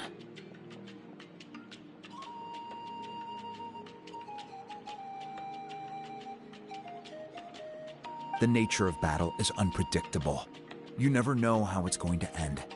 Losing a friend is tragic, but when that happens, the best thing you can do is focus on how to prevent further casualties. I appreciate what you're trying to say, Chief Wyna. But if the price of maturity is abandoning a friend in need, I'll choose foolishness any day. If Kachina's still holding on, then so will I. I thought you might say that. Is something wrong, Wyna? This doesn't seem like you. Life isn't complete without taking risks. That's always been your mantra. It's nothing.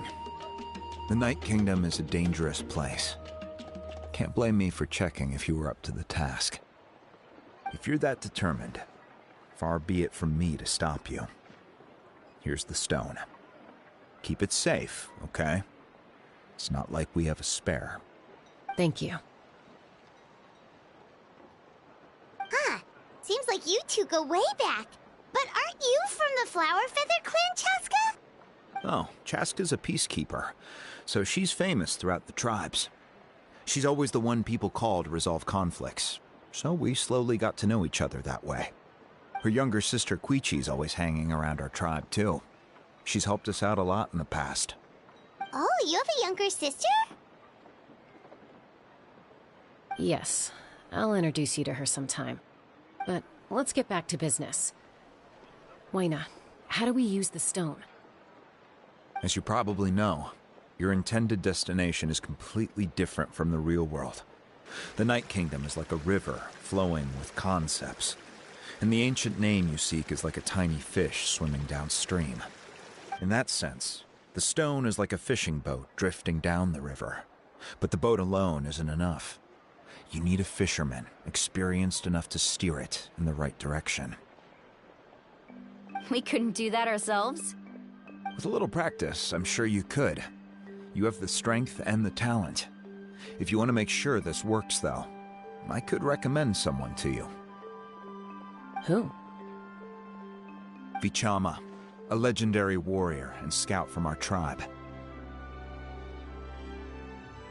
He's got a keen eye and a well-honed intuition. Even his ancient name means to seek. If you're fishing for a name, you're gonna want him on the boat. Vichama? Why does that name sound familiar? He's one of Auntie Atea's hot spring buddies. I've heard stories about him. Where can we find him? Ever since Malco passed, he spends most of his time gazing out at the scenery from the cliff tops. Follow the path that way, and I'm sure you'll find him. Thank you. We'll go look for him there. Good luck. I hope everything goes well.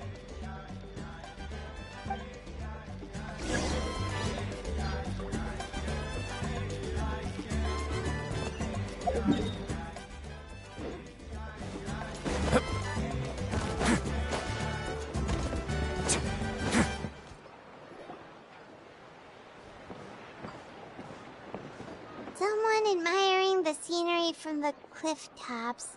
Ah! That must be him! Hello there, are you Vichama? That's me. Did you need something?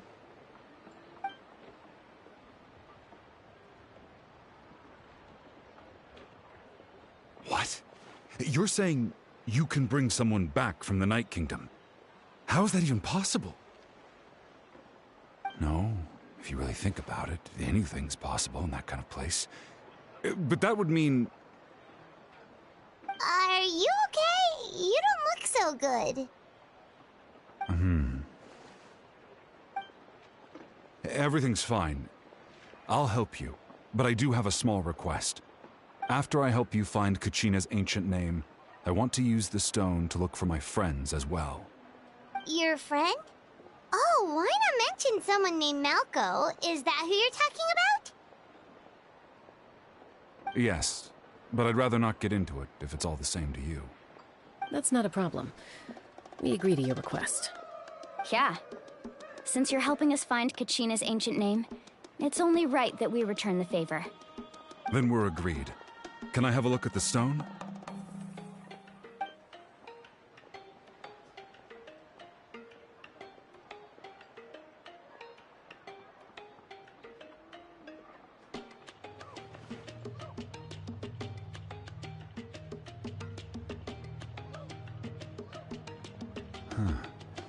I see. From what I can tell, it functions almost like an abyssal pylon. Both connect the Night Kingdom to the living world. Once the connection is established, the abyss will come surging through the opening like a predator honing in on the scent of blood. So we have to be sure not to use it in a tribal settlement. Wow, you got all that just from looking at it? I just picked up on the basics, really. I still have no idea why it works. You said someone named Lali invented this. They must be a genius. I'll go find an open area and start setting things up. In the meantime, I need you to get 2 things for me. We'll go right away. What do you need? First, I'll need some hook ropes. Pretty much every store around here carries them, so no need to go anywhere special. Oh, and I need to build a net out of them, so make sure you get a good amount. Wait, are you saying you're going to use a real net to catch Kachina's ancient name? How does that work when one's tangible and one's not? By creating something tangible in our world, like a net, we can create a connection to a corresponding concept in the Night Kingdom. Basically, I'm going to use the concept of a net to catch something equally intangible, an ancient name. Oh, I see. What about the second thing you needed? Right. I need 2 chunks of obsidian. Once we bring the ancient names into our world, we'll need a place to store them. Normally, you can only get obsidian from the Children of Echoes, but I heard there's a traveling merchant from that tribe around here somewhere, so maybe you can try your luck there. Gotcha! All right, let's split up. See that clearing? Let's meet over there when you're done. Oh, and you can send someone with me if you want. In case you're worried I might take the stone for myself. What do you think, Chaska? There's no need. Lena spoke highly of you. That means you're trustworthy. I appreciate it, even though that doesn't mean much to me anymore. Anyway, it'll take some time to set everything up, so no need to rush. I'll see you in a bit.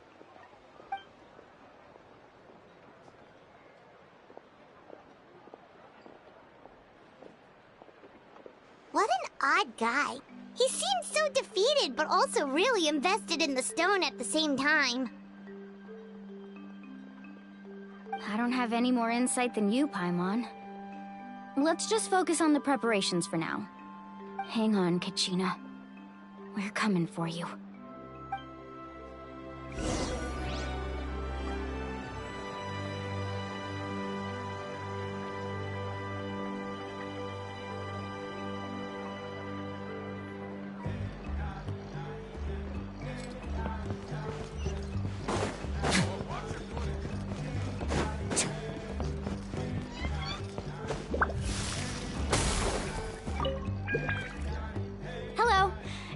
Hook ropes for sale? Hook ropes? As in rock climbing equipment? Yes. How much for your whole stock? Oh, the whole thing? Let me see. That would be 30,000 mora in total. Deal? Deal. Wait, really? What, you want me to drive down the price? We just need these as fast as possible. Thanks. Oh, no problem at all. I'll even pass along some information on the house. These ropes are usually used by rock climbing enthusiasts. If you want to learn, Roka's the person you want to ask.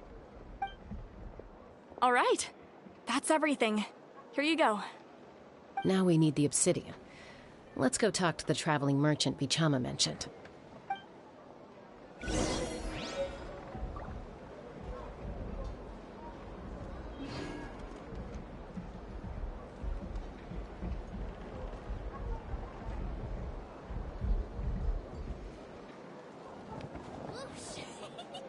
No one can catch me. If you ever see any stickers on my back, do me a favor and take them off. Excuse me, do you sell obsidian? Why, yes. I've got a chunk for sale right over there. Perfect. Is that the only one, though? We actually need two. That might be tough. Tell you what, I'll take a look through these boxes over here, and we'll see what we can find. Thank you so much. We'll wait here.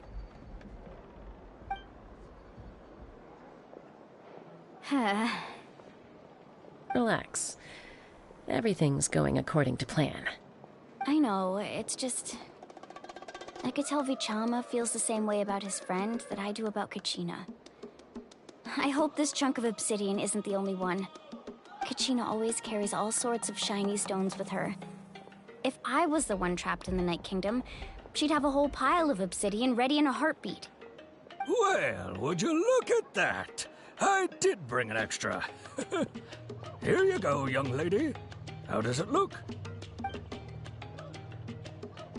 Perfect! Thank you. How much do I owe you? If you hadn't shown up, these stones would have just sat here collecting dust. I'll take 3,000 mora for both. Here you go. By the way, I heard you mention Vichama just now. You running an errand for him, then? How's he doing? Malco's been gone for 5 years now. It's about time he started to move forward. Do you know what happened between them? I heard about it in passing while I was out drinking one night, but I don't know all the details. Bichama and Malco grew up together, and even made a name for themselves together. Malco was an amazing fighter, capable of knocking out multiple opponents in a single hit, while Vichama excelled at scouting and analyzing the battlefield. The two made an excellent team, and managed to beat back the Abyss several times. 5 years ago, they both emerged triumphant in the pilgrimage, and were placed on the same team to fight the Abyss. But on the eve of battle, the Abyss launched an attack on their tribe, and Bichama suffered an injury to his leg while attempting to rescue someone. Then what happened? The team agreed that he couldn't fight the Abyss in his condition. Vichama didn't argue. He knew going to the front lines with an injured leg would make him a burden in battle. So they raised the issue with the Pyro Archon, and she agreed to let him stay behind. It's just... Malco and the others ended up facing hordes of abyssal monsters in numbers that far exceeded anyone's expectations. The team made an error in judgment, and they fell to the onslaught. Vichama went into a deep depression after that. He blames himself for everything.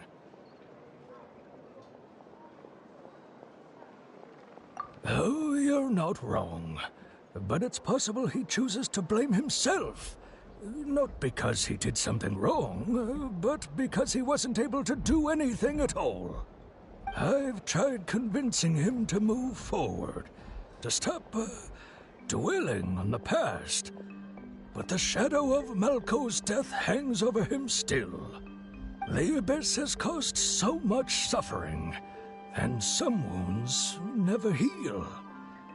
I wish there was something he could do to make himself feel better.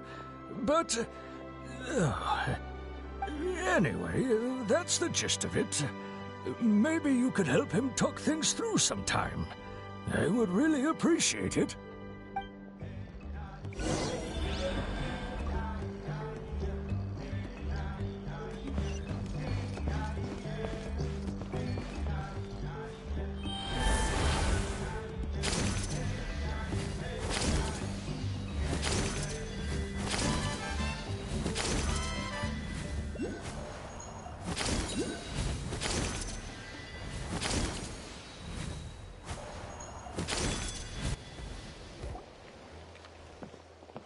Did you get everything? Yep, it's all here. When do we start? I've made all the necessary adjustments, so we're good to go. As agreed, I'll help you find Kachina's ancient name, and then you return the favor. Go ahead. Yes. After Malco fell, I scoured the battlefield to see what happened. It turned out he wasn't bested by some impossibly powerful foe. He was dragged to his grave by the sheer number of enemies. If I had been there, I would have been able to sense the danger. I could have warned them not to advance. I've always blamed myself for what happened. But when you told me about Kachina, I realized there's a chance Malco might also be alive, fighting for survival in the Night Kingdom. But that happened several years ago, right? The Pyro Archon said all life within the Night Kingdom eventually becomes one with the Sea of Souls. There might not be much hope, but I still have to try. Malco and I promised each other, even if we never managed to root out the Abyss for good, we would fight together until the end. All right, let's get to it. I'll start searching for the conceptualized version of Kachina's ancient name. If you see any fragments scattered around the area, please collect them.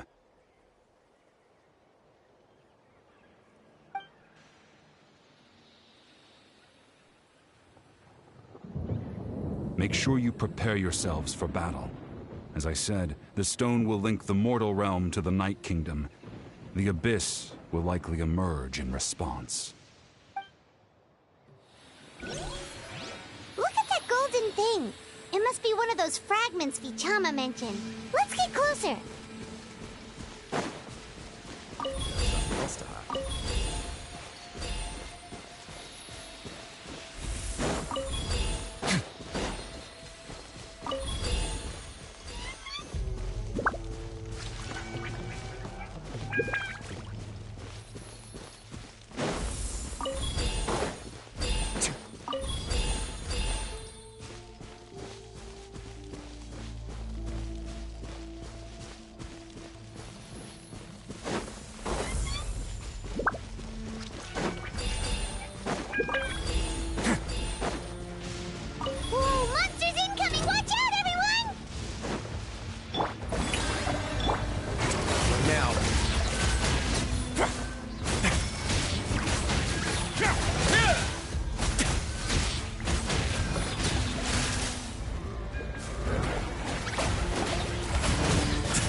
How much longer, Vichama? Not long. We're getting close.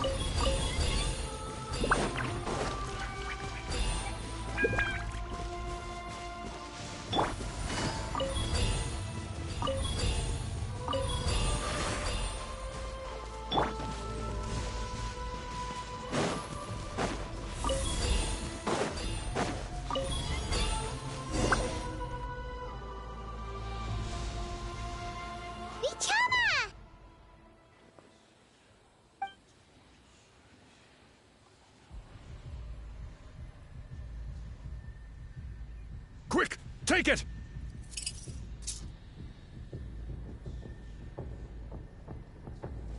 I found Kachina's ancient name. Hang in there, Malco. Just a little longer. Something's not right. The power of the Abyss is getting stronger. The Abyss is corroding his body. Vichama, you can't keep going. You'll die. I should have died 5 years ago.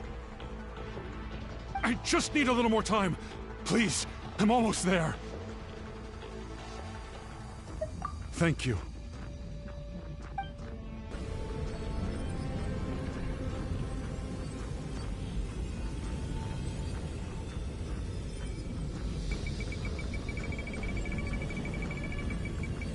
Whoa, watch out! The power of the Abyss is strong.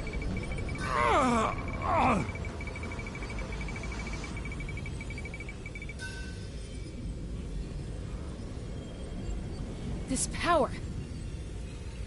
Hanging in there? Malco. No! Why can't I find him? Why? We can't wait any longer. Pull him away from the stone, Mualani.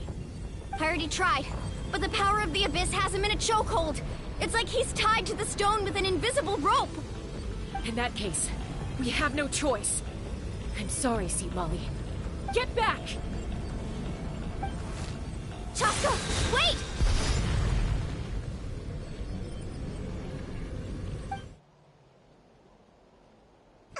Ouch! What happened just now? It looked like the Spirit Speaker's stone was... The stone's power was spiraling out of control. The only way to stop it was to destroy it. You were all caught in the shockwave of the explosion. You might feel dizzy for a while, but that's normal. Give us a heads up next time, will you? You're lucky we managed to dodge it in time. I thought I said to get back. Yeah, barely a second before you made it go poof.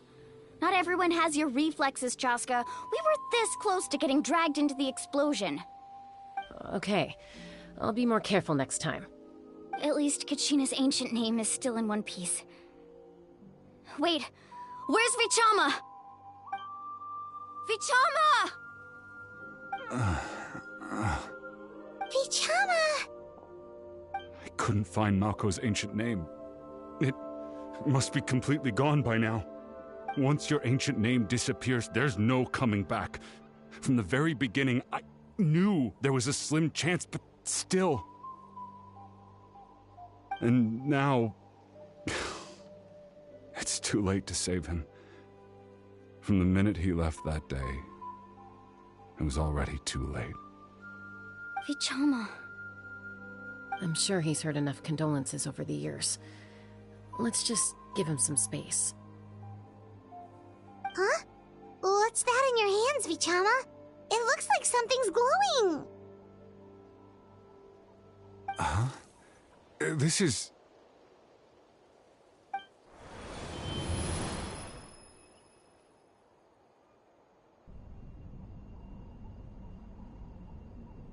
Hey, Malko.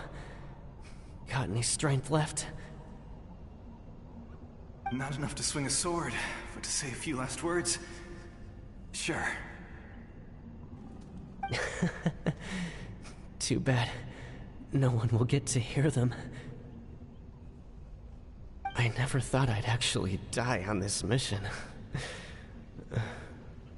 Not that I'm afraid to die. It's just... hard. Thinking about my mom's face when she hears the news. Guess I have something to be thankful for then. My parents died a long time ago. They won't have to mourn me.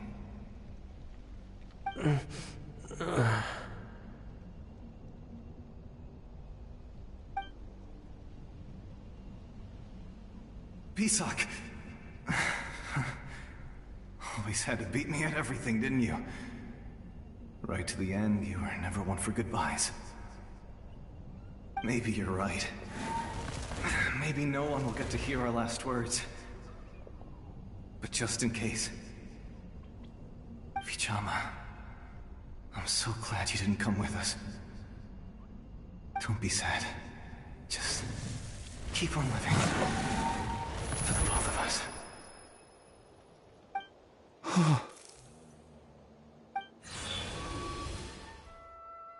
Was that... a memory? Seems like we were able to salvage something after all.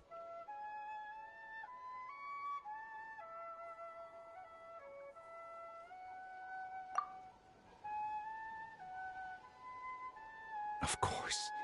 Seeing him, hearing his voice again, it makes me unbelievably happy.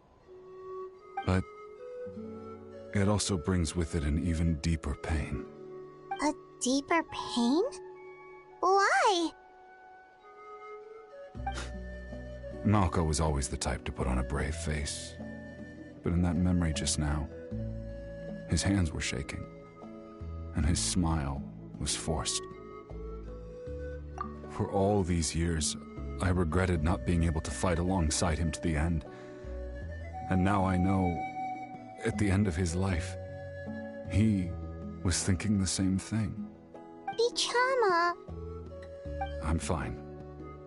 Actually, I heard Chief Wyna wasn't really on board with your plan to go to the Night Kingdom. When you asked for my help, I hesitated too. I knew helping you find your friend's ancient name meant leading you one step closer to danger. But I also understood why you had to try. Everyone has regrets in life, but not everyone gets the chance to make up for them. Once allowed to fester, guilt strips us of our most valuable qualities as warriors. In that sense, we might as well choose the braver path from the very beginning. If I could do it all over again, I would have followed Malco to the front lines no matter what. Even with an injured leg, there were still things I could have done. That way, even if the outcome stayed the same, I still would have fought alongside him to the end. There are critical junctures in life, and if you don't seize the chance to act, there's no going back. That's something I had to learn in hindsight, but you're still at the crossroads of your journey, so I hope you can walk away without regrets. Thank you, Vichama. I feel even more determined now. Kachina will come back to us. I'll make sure of it. I promised I would find her, and I intend to keep that promise. That's good to hear. Strange. My body, it's... Once abyssal corrosion enters the body, a portion will fuse itself to your internal organs. Even though the Traveler possesses powers of purification, the corrosion can never be fully eradicated. Thanks to him, though, you were only briefly exposed. Slowing your breathing and controlling your emotions should help you keep the symptoms in check.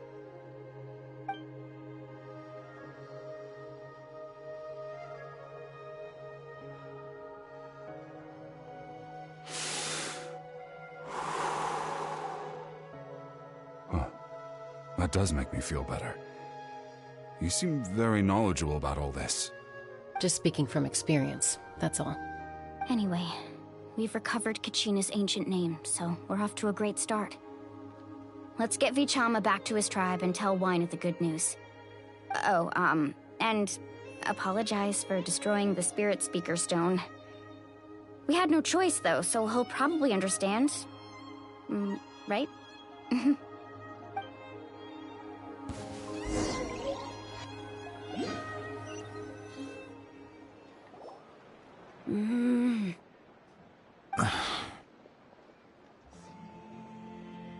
Koichi, are you really gonna just stand there like that? I don't know what you want from me. I think you know exactly what I'm trying to say, Uncle Wyna. I can hear it in your voice. Honestly, it's just one thing after another with you two. They're back. Koichi? What are you doing here? Don't play dumb with your own sister. You know exactly why I'm here. My apologies, everyone. I just need to borrow Chaska for a few minutes. You come with me.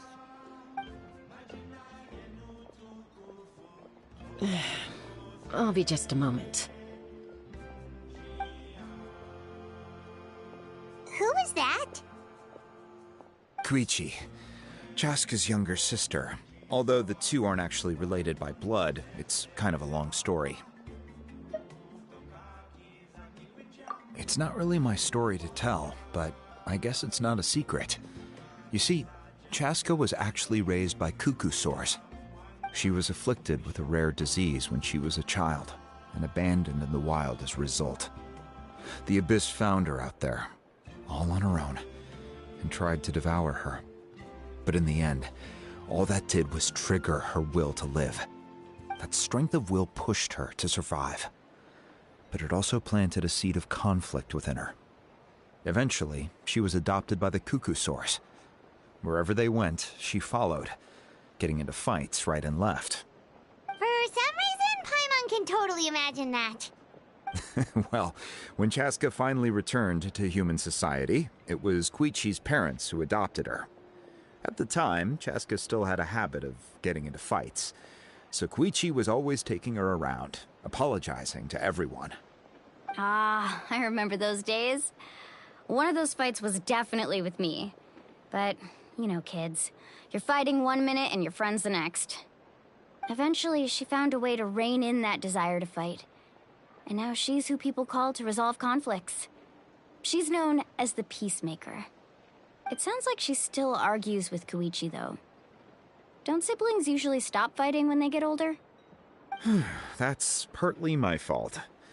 Koichi asked me to stop Chaska from doing anything dangerous, but you probably know by now, once Chaska makes up her mind, there's no changing it. Oh, I get it. No wonder you tried to talk us out of going to the Night Kingdom. Chaska even said that wasn't like you. I'm all for your adventure. You need to take risks when you're young, because by the time you're my age, you couldn't attempt something like that even if you wanted to. Better try now than live with regrets later. That's what I say. Still, I can understand where Koichi's coming from. In the end, nobody wants to sit back and let a loved one put their life on the line.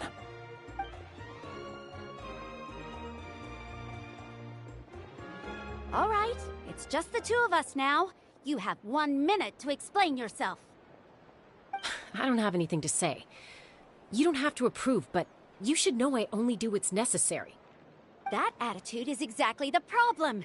It's like you don't care. You try to sneak off to the Night Kingdom behind my back and then play it down as if it's just a trip abroad. Well, technically I am going abroad, right? Again with the excuses! We agreed, didn't we? There are 4 levels of danger. If it's not something urgent, you can only engage in level 2 danger and below. You can only go up to level 3 if a situation is so dire there's absolutely no alternative. But a trip to the Night Kingdom? If that's not a level 4, I don't know what is. And you were just going to sneak into the place without saying anything. What do you mean, sneak into the place? I always planned on walking in there with my head held high. You bought off Uncle Wina, didn't you? He promised me he'd stop you from doing anything dangerous. Oh, it's like he didn't even try. You feel like he went back on his word. What if I told you my mind was made up, and there was nothing he could have done? Not even by force. Oh, I knew it! So he did try to say something, but you didn't listen. This is important. If you were in my shoes, you'd make the same decision. You don't know that? I'm a doctor, and I handle logistics. If you're going to waltz into a dangerous situation where you could lose control at any moment, it's my duty to say something. All right, whatever. Anything else? What do you mean, anything else? Why don't you reflect on what you've done and promise me you'll stay put? Time out. Is this one of our normal arguments or a serious one? Chaska, does it sound like I'm joking? Then, you need to know something. What happened to Kachina was partially my fault. I can't leave her there to die. That's not who I am. But the person you become when you lose control, that's also not who you are. That's a different issue. You said it yourself. A person is only as good as their morals. If I want to live in N-atlan, I need to display qualities that make me worthy of this nation. I've also told you that managing your condition is equally important. Sometimes you have to make sacrifices. All right, let's stop this here. If we keep going, I might actually have to get serious. And I think Wina prefers his roof attached to his house. Is that a threat? That sounds like a threat to me. Koichi! Younger sisters are supposed to listen to their elders. So, you're really going to go, no matter what I say? I'm supposed to be your sister. Then support me. I'll be back. All you have to do is wait. Chaska. So, that's it. Why'd you have to turn out to be so darn annoying?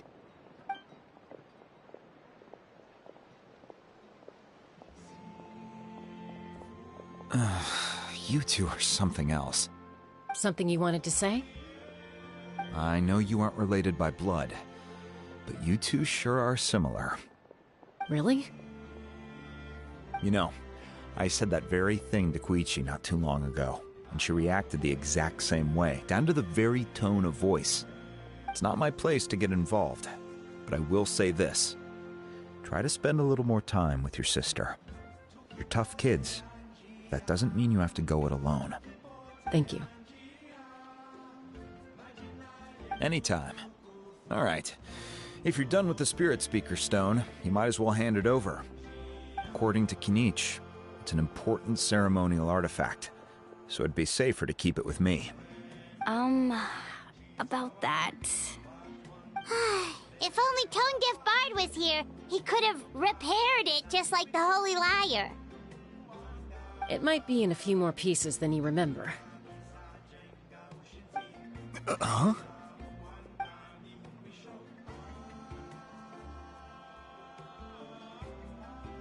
I see. Sounds like it was an urgent situation. If someone's life was on the line, then you had no choice. Still, Citlali's going to be a nightmare to deal with now that you've broken her stuff. I'll explain everything to her later. Stay safe out there in the Night Kingdom, okay? I'll wait here for your safe return.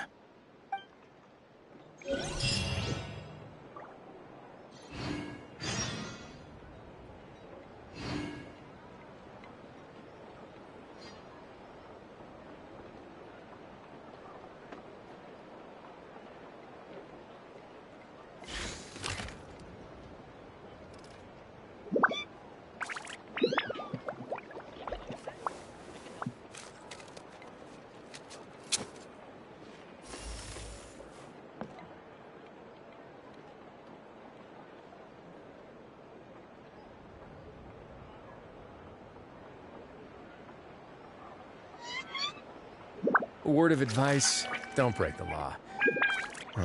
Is there anything else? Yeah, seriously, don't break the law.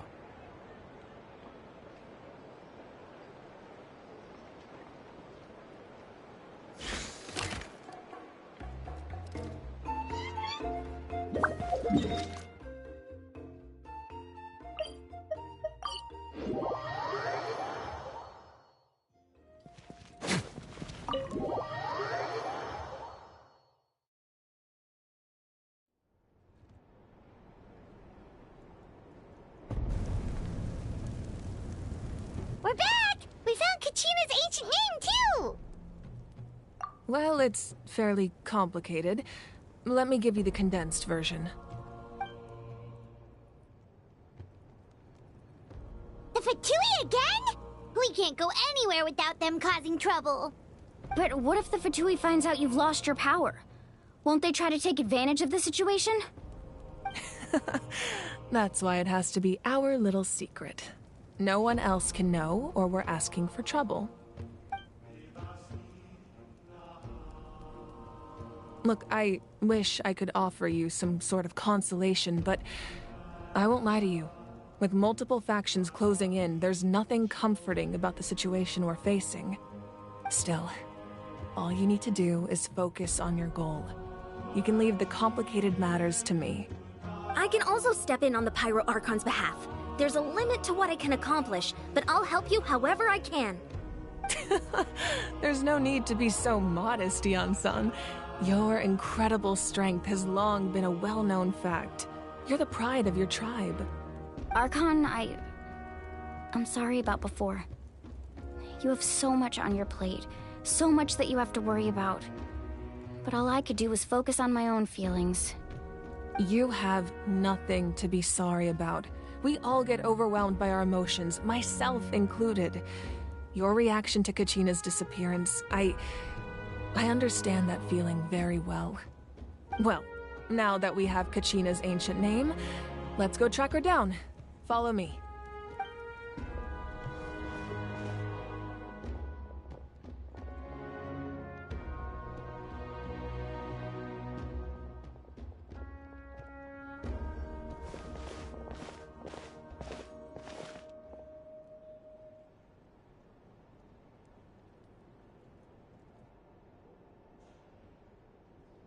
What is this place?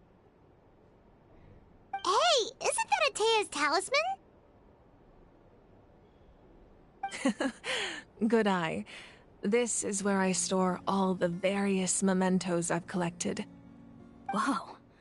I've never seen this place before. There's so many things in here. It looks like there are items from every tribe. Collecting them must have taken a lot of effort. I suppose you could think of it as a hobby of sorts. In N-atlan, everyone grows up listening to the stories of heroes. And physical items do a far better job of preserving those stories than our own memory. Now, I still have some preparations to make for the ceremony, so feel free to take a look around in the meantime. If you're curious about an item, I'm more than willing to tell you about its origins. All right, we'll have a look.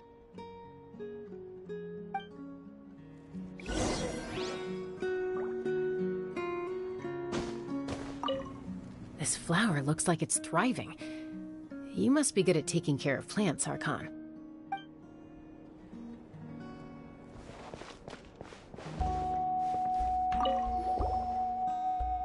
Hey, there's a fishing rod here. It must have belonged to the people of the springs. That's right. It belongs to a legendary fisherman named Matavaru. I have his entire set of fishing equipment, actually. He and I met in a tavern. He told me about a particular kind of giant fish and his meticulous plan to catch it. In his eyes, I saw a hunger and a strong fighting spirit. To him, the sea was the battlefield upon which he staked his honor. So, did he do it? The next time I saw him, he was covered in scars. It turned out the fish he sought had been corroded by the abyss. He managed to kill the fish, but sustained a serious injury in the process, which meant he could never go deep-sea fishing again.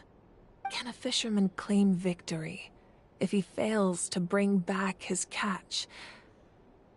That's what he asked me in the end. Well, Paimon thinks he won. That was my answer as well.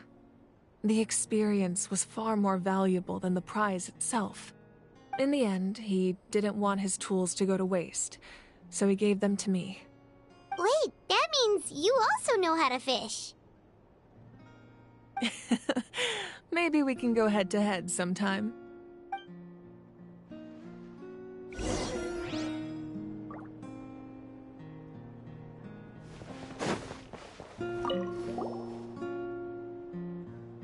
There are so many jars and potions around here. Do they have anything to do with alchemy? No, those belong to the Masters of the Nightwind. They're ceremonial tools used to amplify the ability to communicate with the Night Kingdom and the Wyab. Yamaya is an expert in this field, and she taught me a lot. Even though she appears stoic and serious, she actually has a keen sense of humor. The tools you see here are quite traditional. Her students found them outdated, so she passed them on to me. The contents of the jars aren't all that special. Oh, except the big jar in the middle. That's what she really wanted to give me. Ooh, must be something really cool. What's inside? Grape juice. Huh? It's quite tasty, although probably expired by now.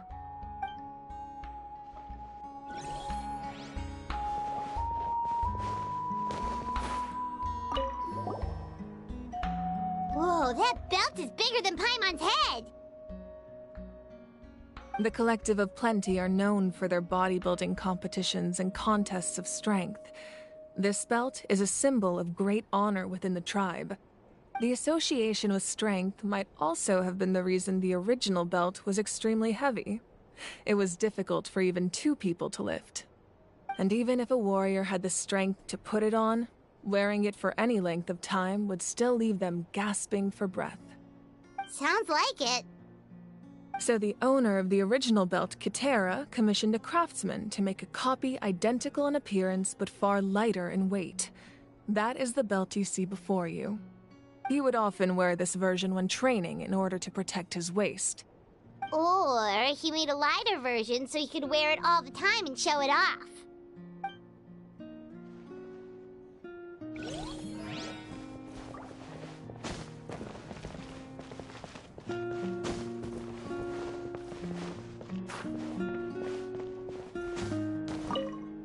Make sure to handle everything with care. This cup, for example, it's heavier than it looks.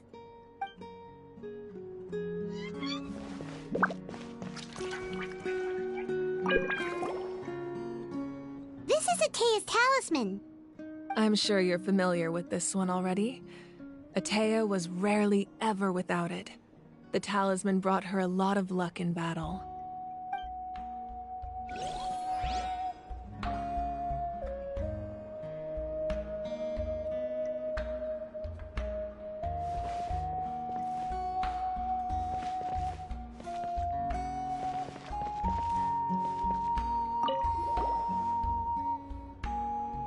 Whoa, this weapon is huge! Which tribe did it belong to? Ah, that weapon belonged to Tenoch, a hero from 500 years ago. Strictly speaking, he didn't belong to any single tribe. That's because even before the disaster with the Abyss broke out, he had already been exiled. Exiled? It was a punishment imposed out of necessity, but he accepted it all the same. He believed it was what he deserved. When the Abyss attacked, the tribes found themselves in urgent need of a powerful figure to lead them into the battle, and there was no one more courageous or resolute than him. He united the 6 tribes and accomplished great feats throughout the war. Ultimately, he perished, and because he had already lost his ancient name, the Ode of Resurrection was unable to bring him back. And so, he was laid to rest, alongside the countless warriors and civilians who lost their lives, buried in the soil of his native land. Wow, he sounds like a true hero. Indeed, even now his story is told throughout the land.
The powder still needs some time to settle, so let's wait a little longer.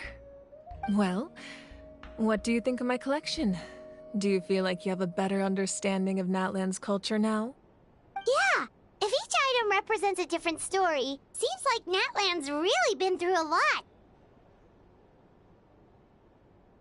Does every item hold a special memory, just like Atea's talisman? That's right. The items in my collection actually serve a similar purpose to the ancient names passed down among the tribes. They demonstrate the true shape of time. The shape of time? Most people perceive time as a linear concept, almost like a straight line that can only move forward. We cannot change the past or predict the future. But there's also a different theory, one that I believe to be closer to the truth. Namely, that the past, present, and future all exist at once. At once? Paimon's not sure she understands. Let's say your journey ended right now. Thinking back on your experience in each nation, which one would you say was the most important? Exactly. Even at the end of your journey, the things you experienced along the way don't cease to exist. They become part of who you are. Take out a portion of that journey, and you would likely make very different decisions, and eventually arrive at a very different destination. The future is the same way. It exists even though it has yet to come to pass, We just lack the means to perceive it. Of course, there are those with the power to foresee the future. They simply call it by a different name. Fate. You're quite familiar with that concept, I would imagine. That does kinda make sense. The future hasn't happened, but already exists. Humanity excels at living in the present, but too often we forget the past and neglect the future. While the Pilgrimage and the Night Warden Wars lead us to a better future. Only by uniting the people of N-atlan across countless eras can we fight back against an enemy as formidable as the Abyss. To come up with such a set of rules, the first Pyro Archon must have possessed a level of insight I can only imagine.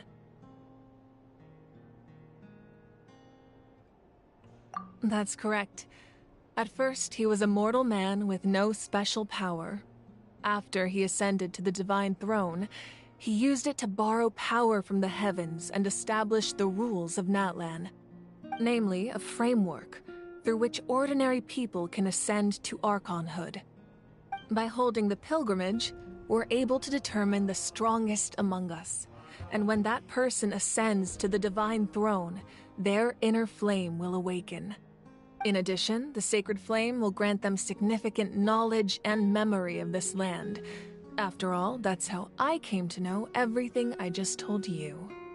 So, it all comes down to the power of the Divine Throne and the rules. Wait, is that a family portrait? Yes. That's my mother, father, younger sister, and the little saurians we raised.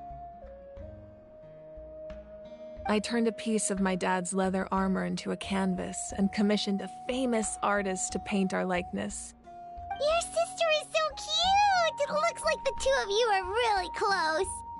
I'm always having a hard time thinking of an Archon as an ordinary person, but seeing this portrait, it kind of makes sense now. It really doesn't look like there was anything special about you before. Oh, wait, is Paimon allowed to say that? A little late for that question, don't you think? Sorry! Paimon's so sorry! Paimon's mouth works faster than her brain sometimes! It's alright. I'd never get upset over something like that. No matter what others may say, my past is a precious part of my identity. I'm forever proud of the life I used to lead.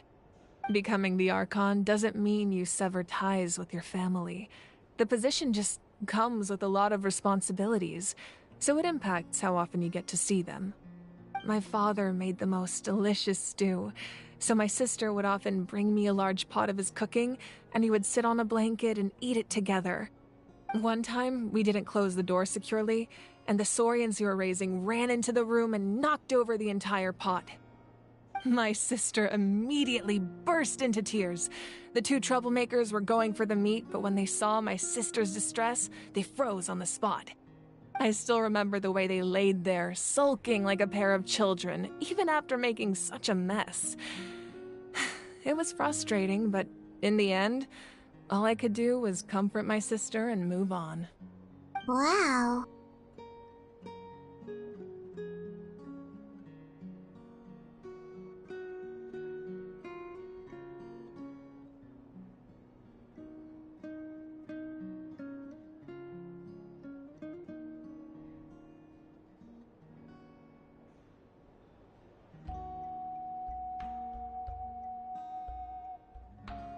Isn't that what being a family is all about? I think about that story a lot, actually.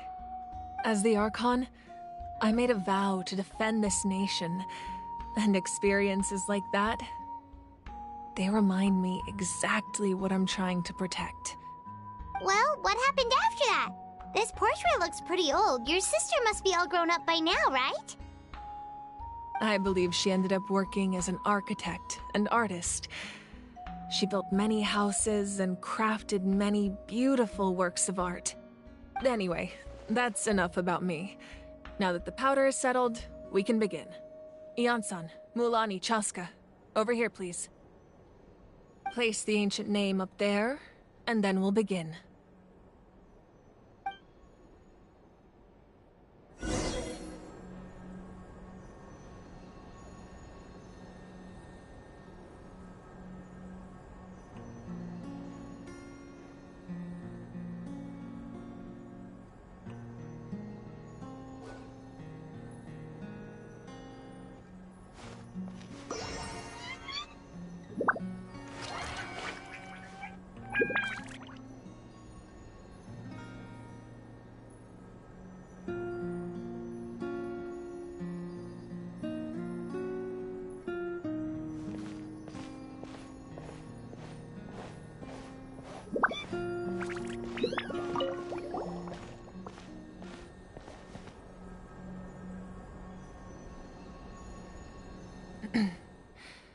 Surely as the echoes of life resound through heaven and earth, so too shall our stories remain eternal. Ancient name, take us to your fated bearer. Allow her to answer our call.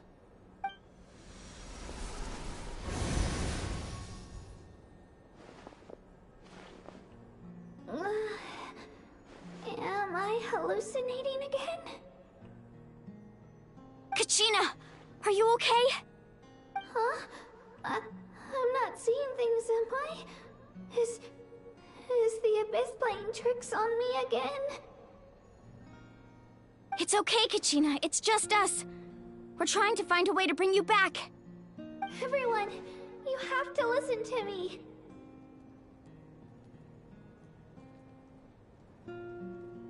I've been investigating the Night Kingdom this entire time, and I figured out what's wrong. The Wyab is being affected by the Abyss. I was waiting for the Wyab to send me back, but then this really strong monster came in and it almost killed me.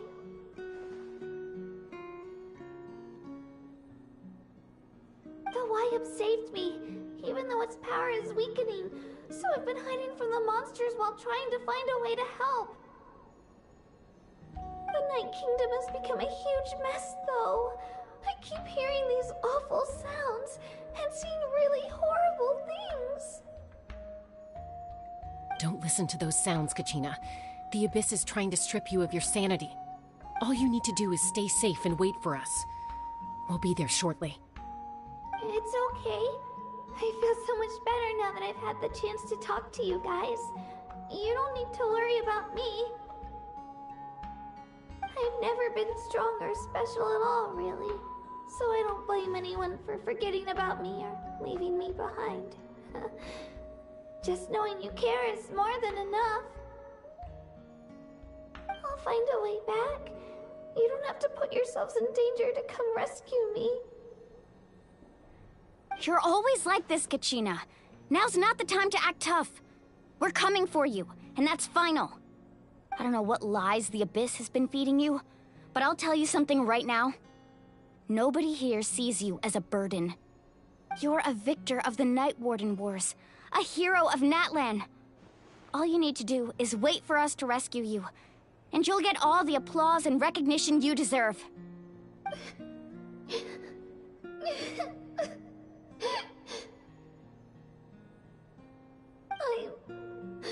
I'm really scared. Everything's so dark and creepy here. And I want to go home. Still, I don't want you to put yourselves in danger because of me. I don't want to hold anyone back ever again. All you need to do is place your trust in us, just like you always have. No one fights alone. We're not leaving you behind. Not ever. Yeah, we're so close, we can't call it quits now! Thank you. Be careful. Looks like we've lost contact. Now comes the most dangerous part. You have to traverse the Night Kingdom in your physical form. This entrance to the Night Kingdom was left behind after an abyssal invasion. Even a brief amount of time inside could expose you to corrosion. I know. I'm prepared for that possibility. All right. Then I wish you all the best. I'll tell Koichi to be ready just in case. She's very experienced in dealing with abyssal corruption. That face you just made. Don't tell me you two got into another argument. No, I just feel bad for creating more work for her. I'll go with them too, Archon. The more people, the stronger the party. Thank you so much for your help, everyone. It really means a lot that you're willing to brave these dangers with me.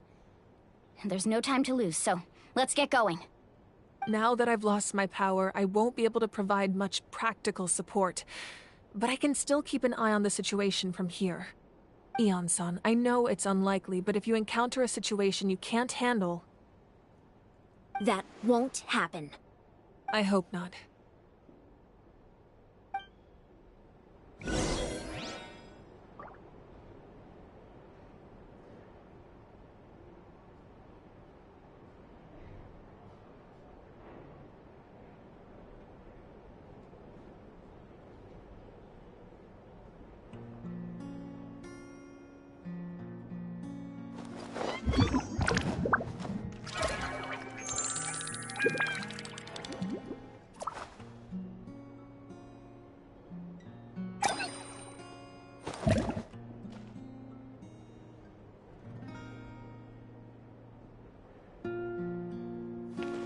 Be careful out there.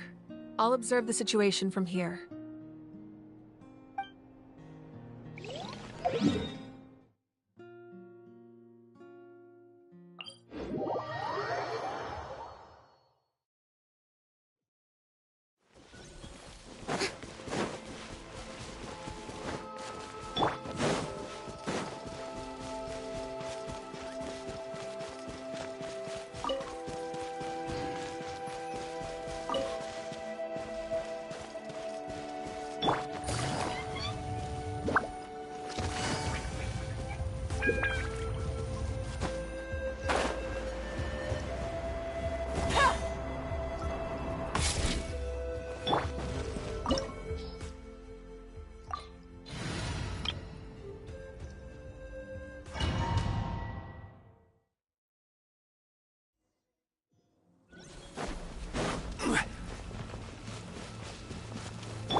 So we're underneath N-atlan right now? It looks nothing like Paimon was imagining. That's because in the distant past, N-atlan was home to an incredibly advanced civilization ruled by dragons. Humans only established their own society after the fall of the dragons. So these are Saurian ruins? Wait, you mean like the elemental sovereigns? They had their own advanced civilization? Yes, a really long time ago. Very few records have survived until now, so no one really knows what the devices here are for. These ruins have been abandoned for a long time, but with the recent increase in Abyss activity, the installations around here have somehow been activated again. So what you're saying is, we're not in for an easy trip to the Night Kingdom. No, it's going to be obstacle after obstacle from here on out.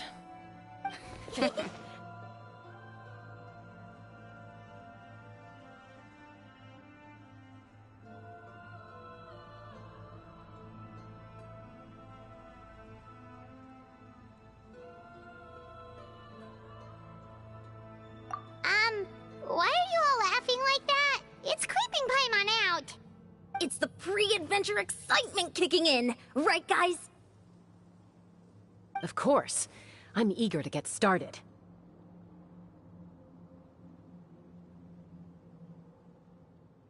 Then let's go. We won't let anything stand in our way.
Something you wish to report? Go on. You have my undivided attention.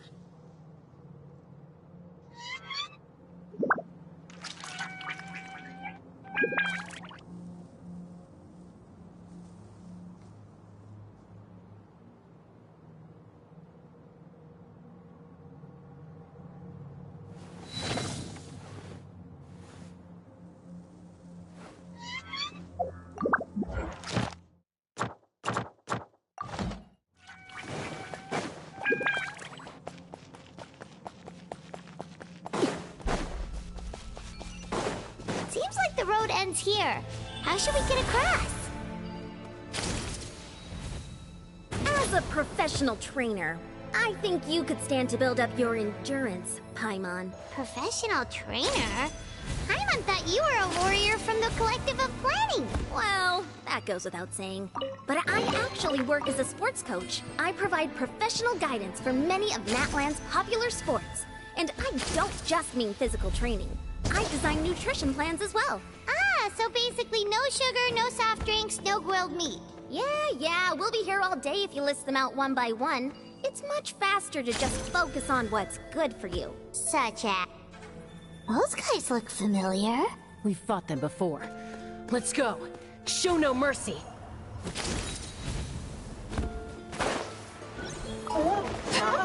Transfixed.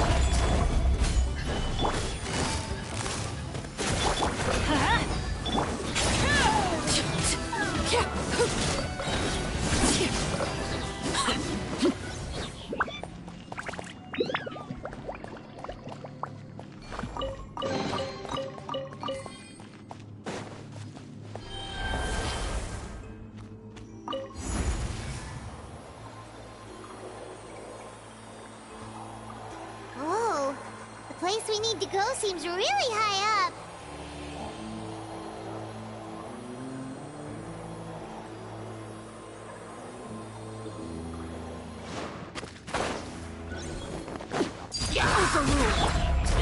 Stabilize!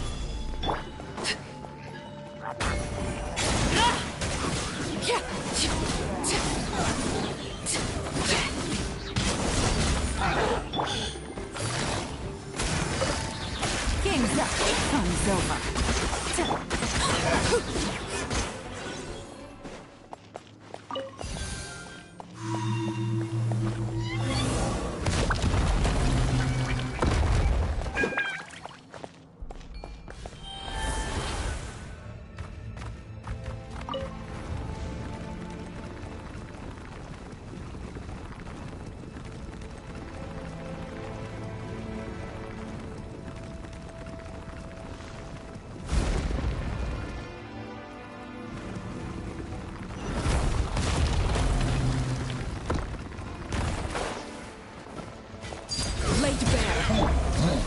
Solidify! Order guide you!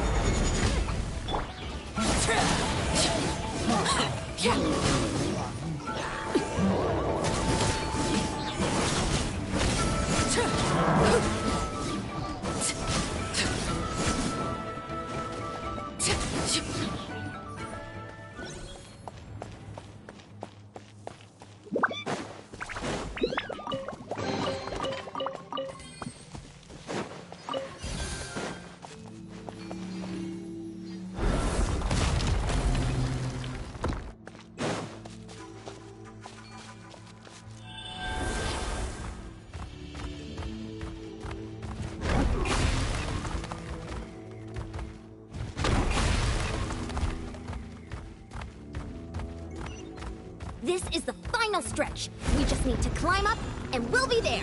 Nothing to it. Easy for you to say.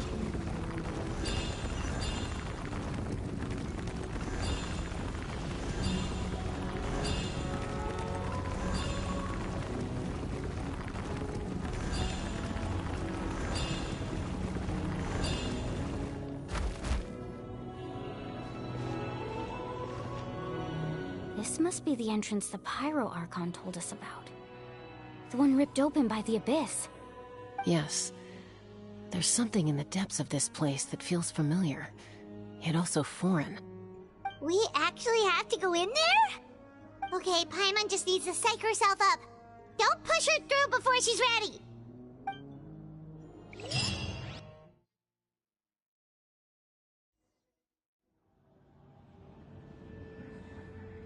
Hey! You don't have to drag Paimon! You're pulling too hard!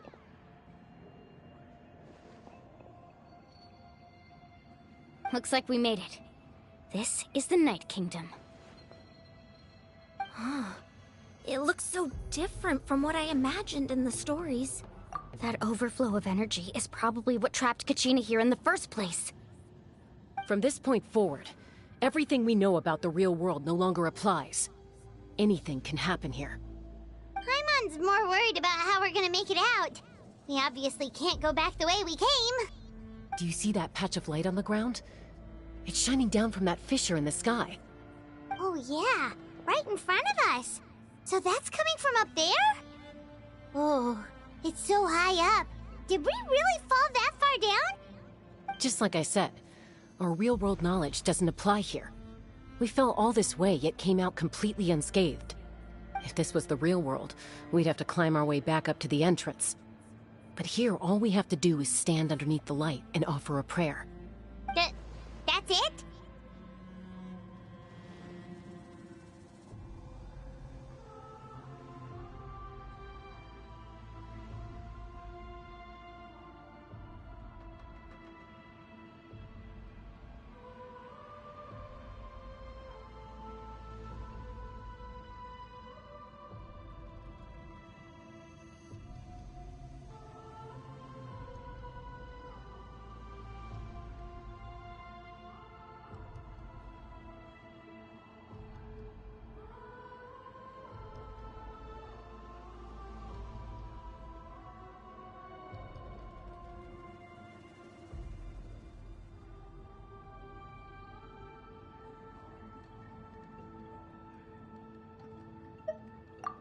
Think that little of Paimon? That's not even why Paimon asked! So that means all we need to do is find Kachina and bring her to this location. Exactly. This light is streaming in from the real world. It's a link between the two realms. The terrain looks difficult to navigate, and the visibility's not great either. How are we supposed to find Kachina in these conditions? Yeah, these floating black things don't look super friendly either. Those are all manifestations of abyssal power. Be careful. Ghost! A talking ghost! Calm down, I'm here to help. You're the ones who helped Vichama, right?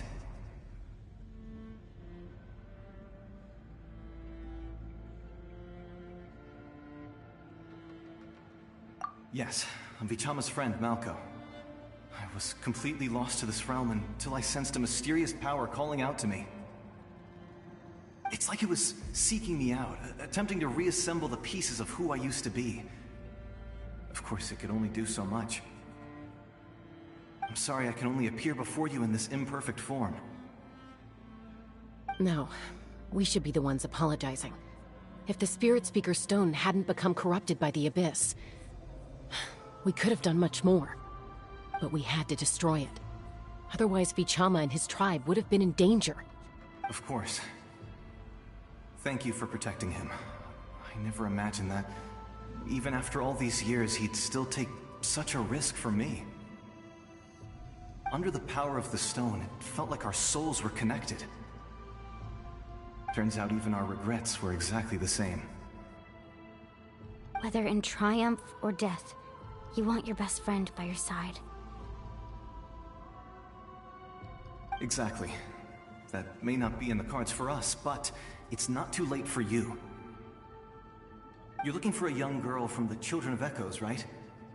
She's being chased by an embodiment of abyssal power. I'd like to help her while I'm still in this form, so follow me. Be careful. This place has been severely corroded by the Abyss. Paimon didn't realize it had gotten this bad. It's like a seething volcano ready to engulf our world at any moment.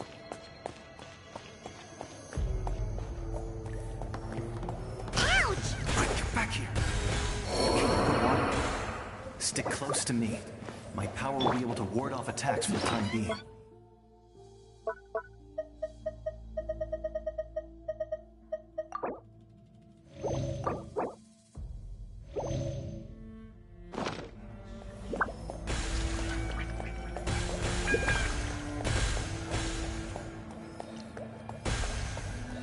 We won't be able to keep this up. Let's try another route. This way.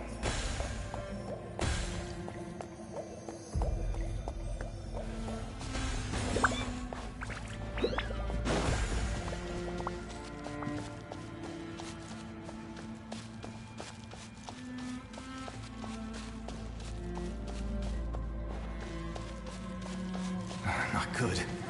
More monsters. We shouldn't waste our time on them.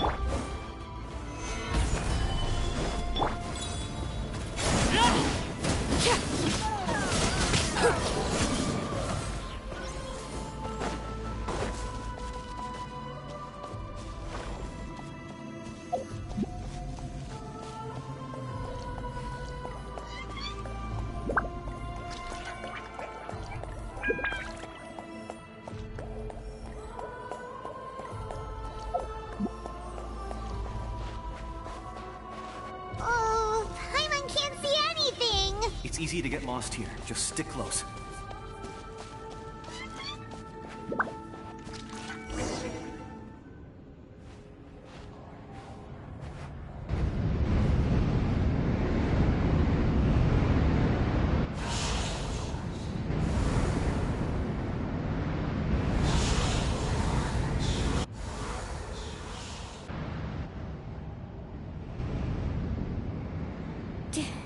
Did you hear that?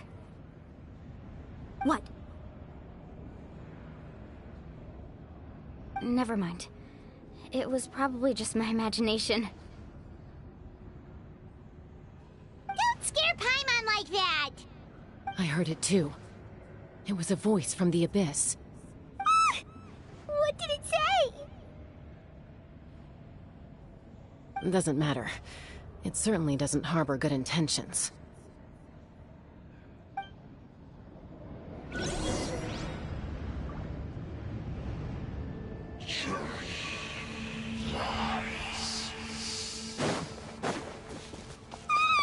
Paimon just heard it too! Let's keep going. Paimon wants to get out of this place!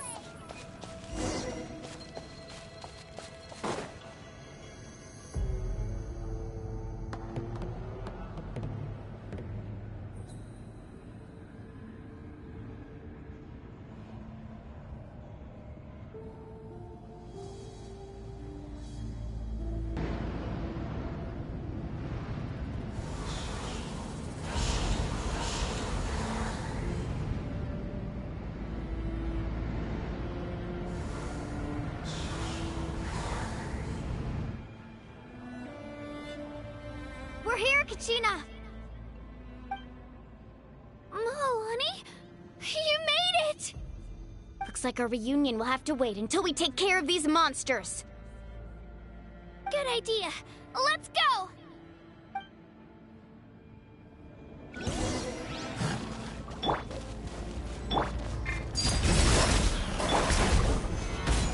I will have order.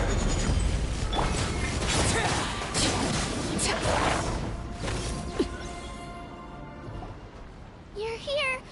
You're finally here. Thank you so much. That monster can appear from anywhere. It almost caught me a bunch of times.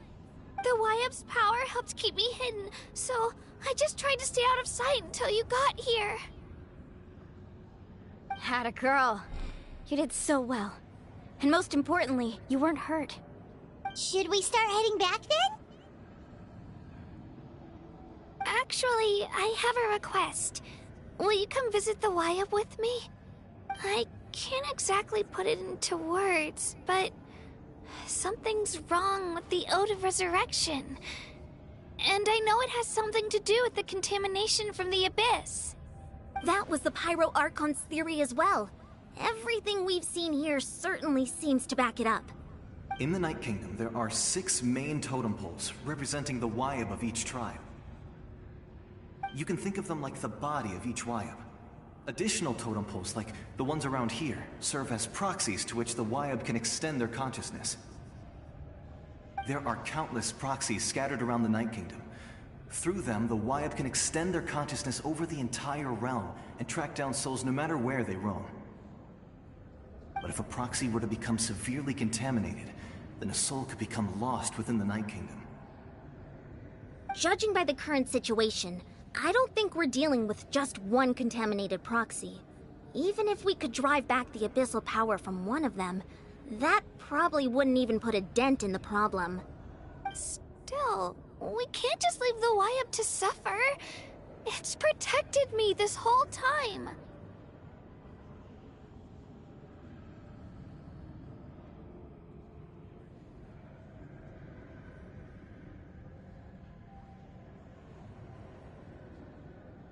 I agree. We might even manage to draw out the monster that's been hunting Kachina. Getting rid of the monster might slow down the deterioration of the Night Kingdom.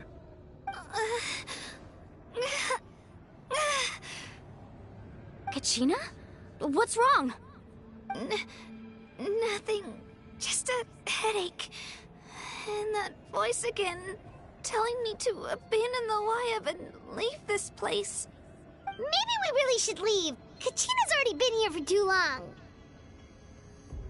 No, I'm fine. I don't plan on listening to that nonsense. I can hold on.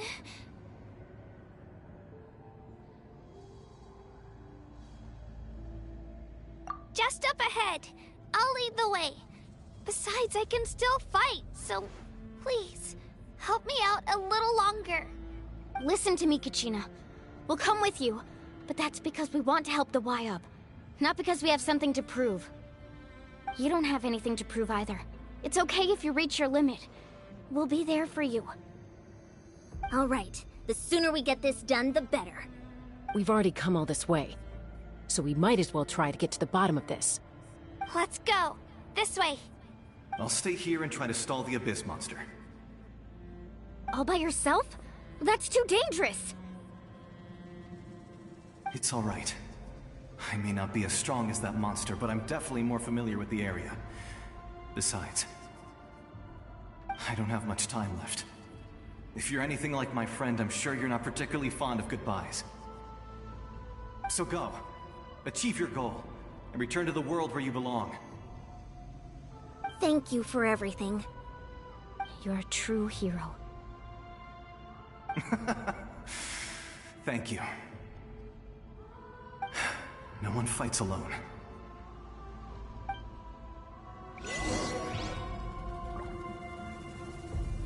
Does your head still hurt? Let me help you walk. I'm fine. You should know I'm made of stronger stuff than that.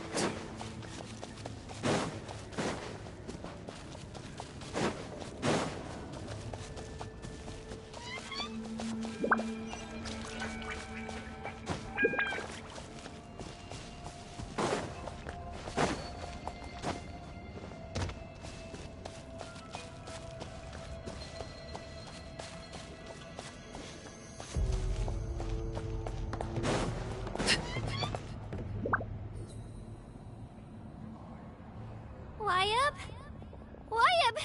I'm back! My friends and I are here to heal you. Wyab, can you hear me? Wyab?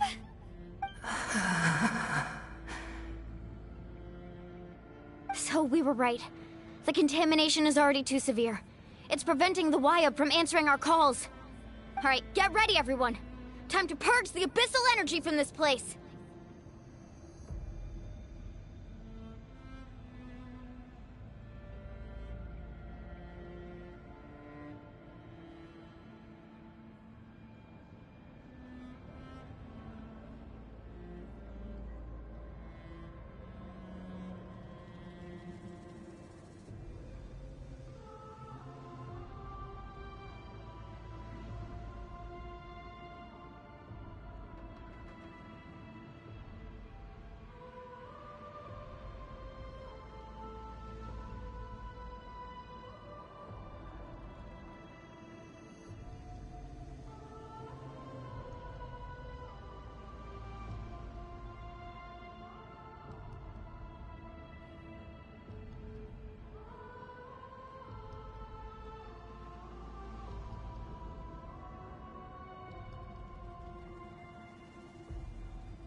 Careful. We've got company. Already? You really think that puny soul could slow me down? Courage in the face of futility is pure folly. He tried to get in my way, so I disposed of him. You killed Malco? He would have dispersed with or without me. Rather than worrying about him, I would urge you to focus on yourself. You may have defeated others of my kind in the past, but underestimate me now, and it will be to your peril.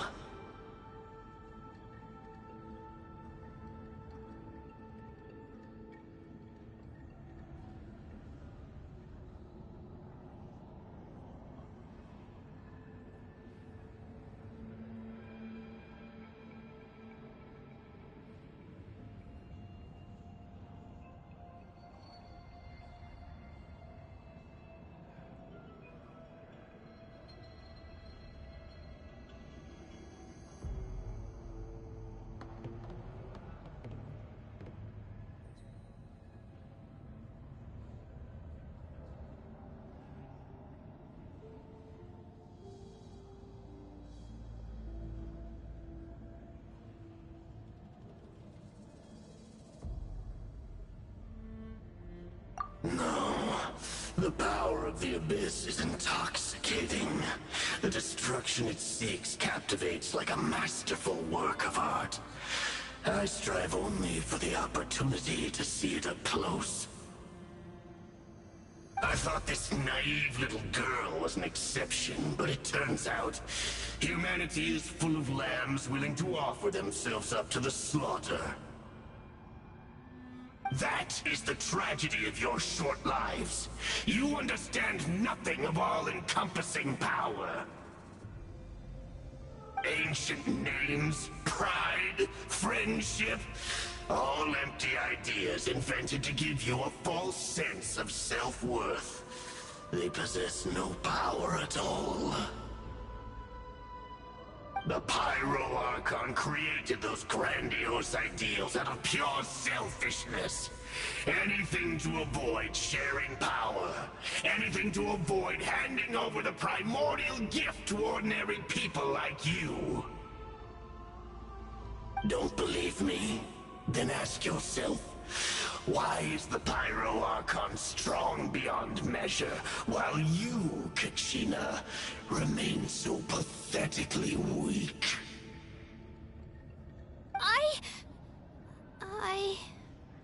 Kachina! Give me your hand.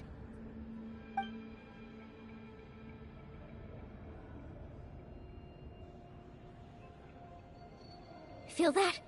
I'm right here next to you. Thanks, Moalani. You're right. I have nothing to fear. Because I'm not alone anymore.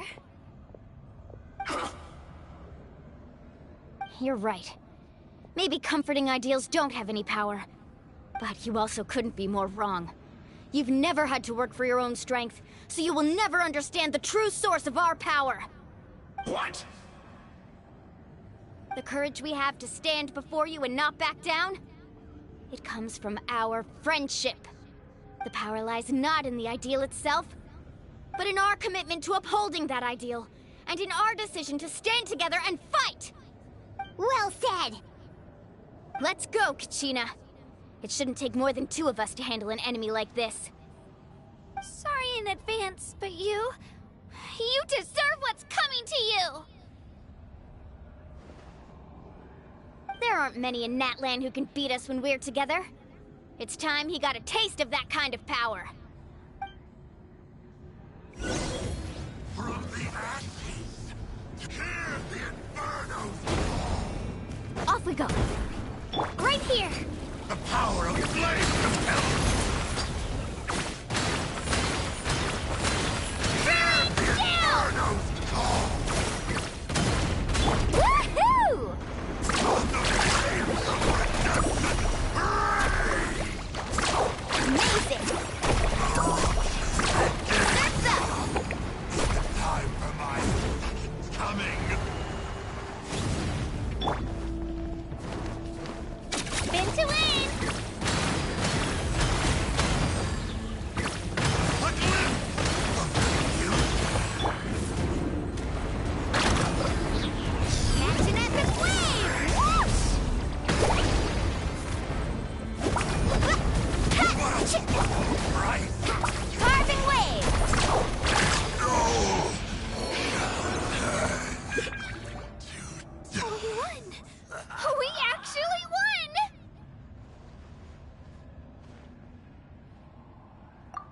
what he gets for underestimating you two. Fantastic work, Kachina! Absolutely fantastic! This makes me so unbelievably happy. I'm happy too, Mualani. Together we really are unstoppable.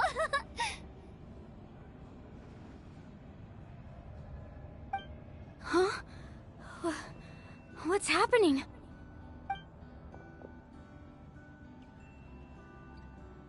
My ancient name is glowing? But I thought I didn't bring it with me.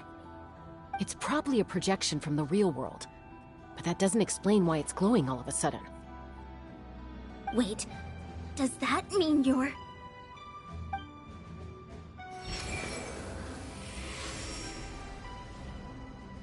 That was a bold move, diving headfirst into the fire to save your friend, especially in a place so overrun with abyssal corruption.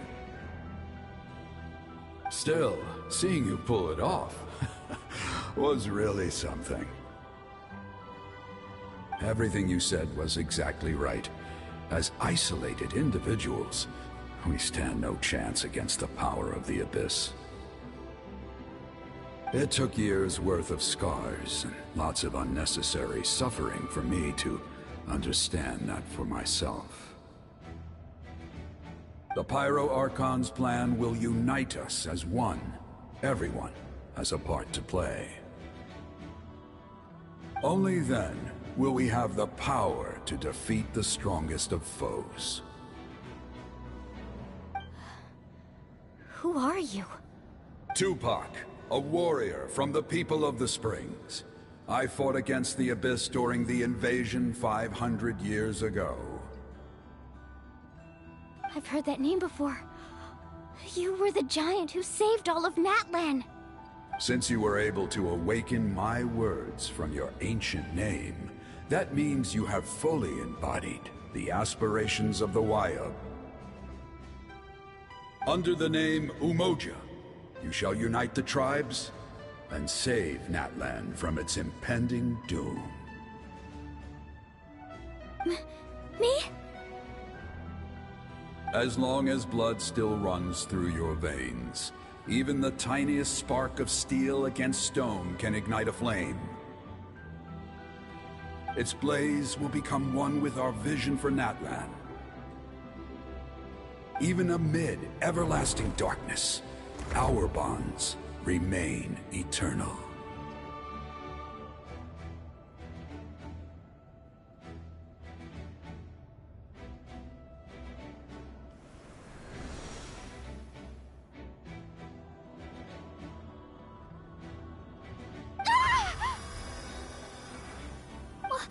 What's wrong, Mualani?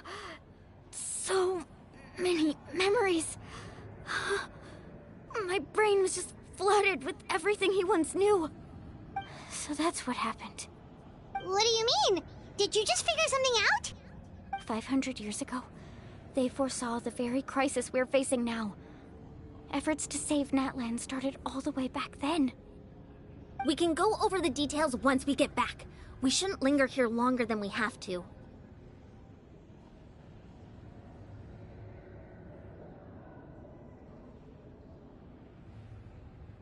I know bits and pieces, but I had no idea Mualani was also part of the plan. This sounds like something that's going to need a lot of explaining. Let's focus on saving the Wayub first.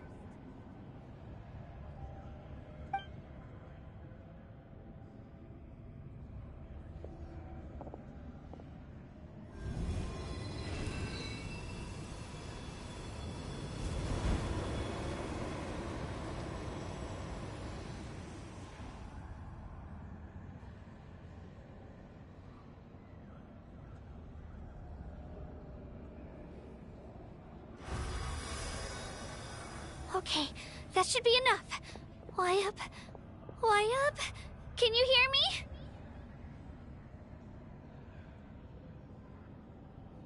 I hear your voice, Kachina, my dear child. Great. Well then, I'm afraid it's time to say goodbye. I just wanted to make sure you were okay before we leave, but we can't afford to stay here any longer.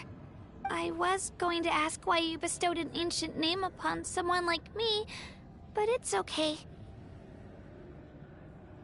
I'll keep searching within myself for the answer. I'll never stop trying to improve my strength.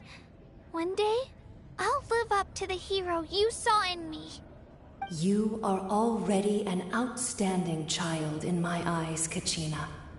No matter what happens. Huh? You are all my most beloved children. It has always been my honor to protect and nurture you. Your ancient name is just that. A name. Much like your parents chose to name you Kachina, I also gave you a name, but it need not define you. Focus on who you want to be. You are already worthy of your name. Now, you need only devote yourself to becoming a better you. The story of your ancient name is for you to continue. Just like your parents, my love for you will never change, no matter what the future holds.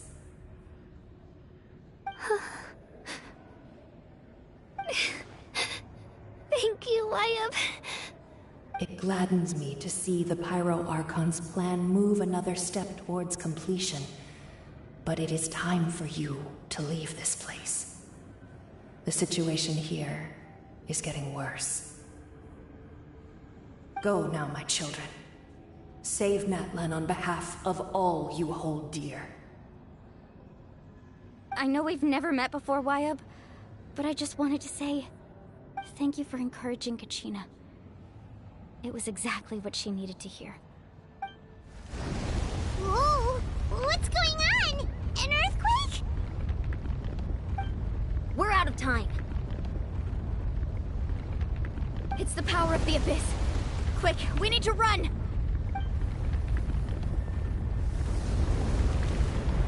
It's a Sealy! The Sealy opened the way for us!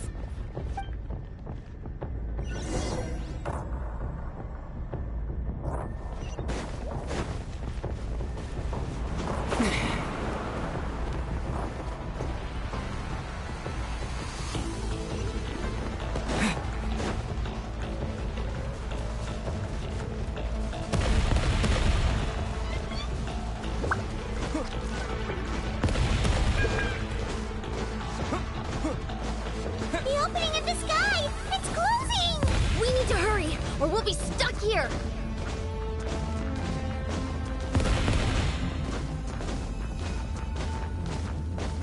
Watch out for the falling rocks! Quick, through the middle!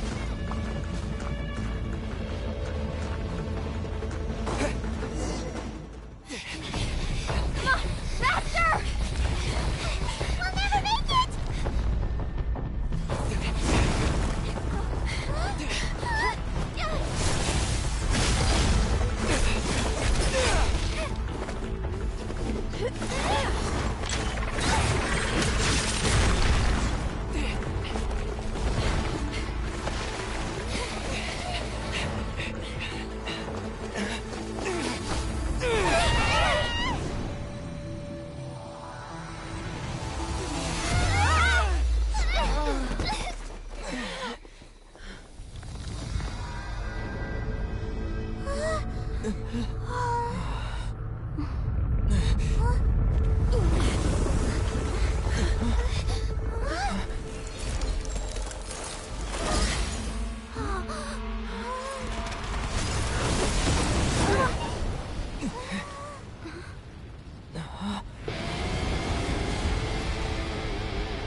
You've done well. Now come home.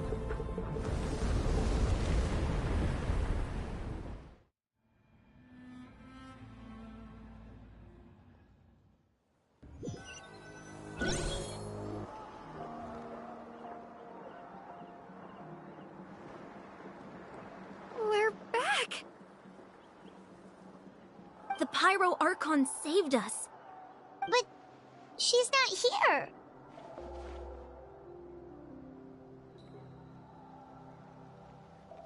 Yeah, didn't she say she used it all up? She's still in the speaker's chamber. What we saw in the Night Kingdom was just her consciousness. So you're saying her consciousness did all that? Every great display of power comes at a price.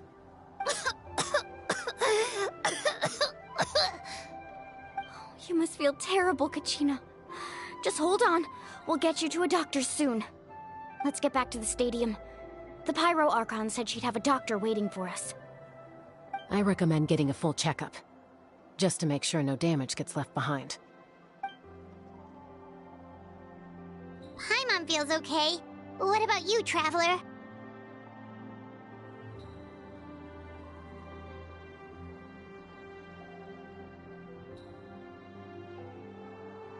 Right. You always seem to do pretty well against the Abyss. Let's get going. We need to share what we learned in the Night Kingdom as well. Right. The Y-Up mentioned something about the Pyro Archon's plan. What is it exactly? I'll let her explain everything. We're all a part of the plan now. Every move we make from here on out will decide N-atlan's ultimate fate.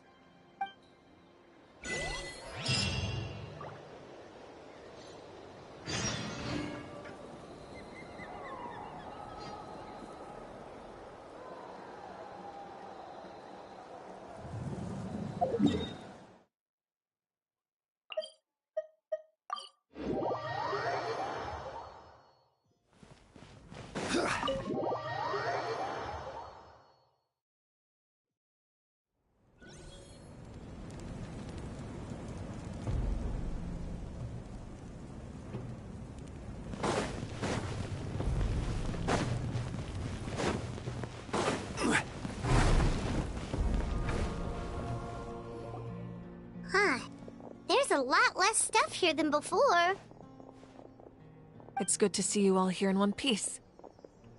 I know you must have a lot of questions, but let Koichi check you over first. It's best not to let any lingering effects of the Abyss go untreated. Thank goodness you made it back. I came here as soon as the Pyro Archon told me about your plan. Take a seat, everybody. I'll examine you one by one.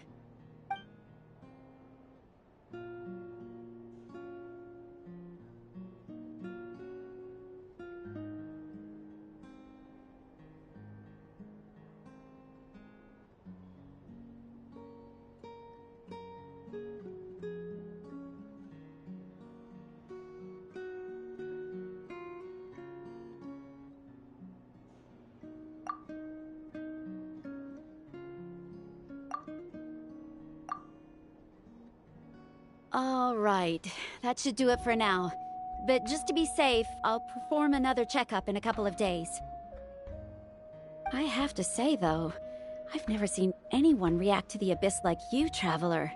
It's like you're completely immune to its power. He always has been special like that. He can even purify its power. Wait, now that you mention it, Paimon doesn't think she's affected either. Given the current situation, that ability will likely play a great role in the events to come. Of course.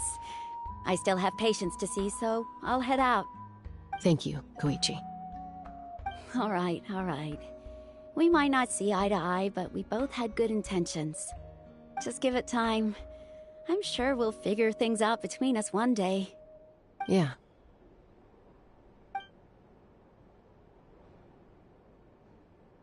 All right. There's so much to discuss, I don't even know where to begin. You've seen it for yourselves now. The devastation in the Night Kingdom. I'll get straight to the point. N-atlan is on the verge of destruction. It's very possible our nation has less than a year before total devastation. Huh? No. That can't be true, can it?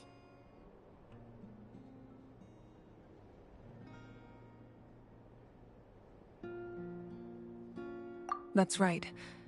But I've only ever disclosed that fact to the handful of people working with me to save this nation. Our looming destruction is not a recent development, but the inevitable conclusion of the disaster the Abyss initiated 500 years ago. Mualani told us a little bit about that. 500 years ago, all the nations of Teyvat were invaded by the Abyss. Unlike the other nations, N-atlan never had stable and deep-rooted ley lines, so we suffered the worst of the invasion. The battle against the Abyss was exceedingly long and brutal. In the end, victory came at the cost of our civilization and countless lives. Even then, it took centuries of solving the disasters caused by the Abyss to finally achieve the peace we know today. And still, this is but a superficial victory. The forces of the Abyss have merely been driven back underground. Their threat to N-atlan remains as real as ever. I'd never have guessed. The problems plaguing the Night Kingdom are all the more complicated because that realm is essentially functioning as N-atlan's ley lines. Immediately after the war, our calculations estimated that we would have a maximum of 500 years before the Night Kingdom was completely lost to the Abyss. But at that time, we were a nation of the destitute. Our people no longer believed in victory, nor did they hold hope for the future. Our civilization was dying, our faith crumbling, and the line of power passed down from the Wayab nearly severed.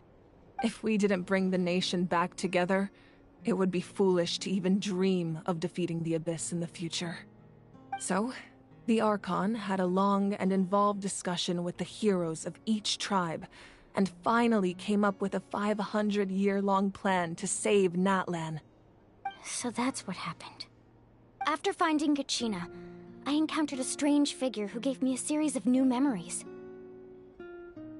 Since the plan was mentioned in those memories, I guess I've been chosen to play an important role in it. But there's still something I don't understand. Those memories showed me the Pyro Archon from back then. And it was you. Huh? But that doesn't make any sense. The Pyro Archon is supposed to be human. It's impossible for a human to live that long. That's right. The hardest thing for humans to overcome has always been time. Or rather, the natural limitations of our lifespan. A god can extend a human's life by using a certain amount of divine power, or subjecting them to a curse. But, as we all know, N-atlan doesn't have gods like that. We can only rely on our own methods. A human life is like a flame destined to be extinguished. 500 years ago, I placed my life within the sacred flame. Only by dying before my time could I have the chance to wake up again. So, in other words, this is your second life? Yes. We only managed to defeat the Abyss all those years ago because the tribes came together as one. If the N-atlan of the future was to have a fighting chance, the Pyro Archons that came after the war had to rebuild the decimated tribes. The goal was to reunite the people and restore the strength of each tribe's Wayab. Once a tribe was back to its full strength, the tribe's Wayab would select a hero, indicating the tribe was once again ready for war. The Chosen would then stand by my side in defense of our nation, just like great heroes of old, 500 years ago. So that means I'm one of the Chosen? That's right. You bear the ancient name Umoja, the same one held by the hero from your tribe 500 years ago. It means unity. After your adventure in the Night Kingdom, I trust you've come to fully understand the meaning of that name. So in other words, you always knew who the Wayab were going to pick from each tribe? Yes. According to the plan, each tribe was supposed to have been fully restored by the time I awoke. But something went wrong along the way. The 6 heroes successfully inherited the ancient names from 500 years ago, but the intel regarding the plan wasn't passed on to them. Once again, it comes down to the deterioration of the Night Kingdom. Communication between the Sacred Flame and the Wayab has been blocked. Just like how the Ode of Resurrection failed to bring Kachina back. Exactly. It's just another tactic the Abyss is using against us. The Abyss may not possess intelligence, but its methods certainly aren't easy to counter. If we want to unblock that information from being passed on, my presence alone isn't enough. The ancient name-bearer must establish a greater connection to their name. So, I've tried my best to help them from the sidelines. Currently, Shilonen of the Children of Echoes, Kinich of the Scions of the Canopy, and Iansan of the Collective of Plenty have all been acknowledged by their names. During your adventure, you too earned the acknowledgement of your Wayab Mualani. In the process, you gained the memories stored within your name. But we have less than a year! Yes, but we have no choice. We cannot start the plan until all the heroes have been gathered. That's also why I haven't been able to take action despite the urgency of the situation. But if you knew this whole time, why didn't you just tell me about my role in all this? Wouldn't that make everything go a lot faster? Perhaps, but the opposite could also be true. Knowing your destiny too early could mean failing to realize your full potential. Just like your determination to save Kachina, I hope your commitment to this endeavor comes from your own strength of will, rather than a sense of obligation. So I suppose you're not going to tell us who the final two heroes are then? That's right. Their time is yet to come. Putting pressure on them beforehand will only hinder their development. I can only trust in the judgment of the Wayab. I have never believed I could solve this crisis alone. In fact, it was precisely because I chose to trust and rely on others that we managed to get this far.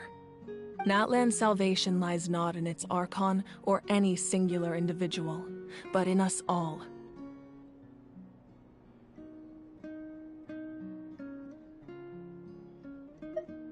You're quite perceptive, aren't you? Huh? Oh, right! All the stuff you stored here before! Even though I sacrificed my power, I still needed a contingency plan to ensure you would make it back from the Night Kingdom. After all, I was the one who allowed you to take that risk, and Mualani has an important role to play in my plan.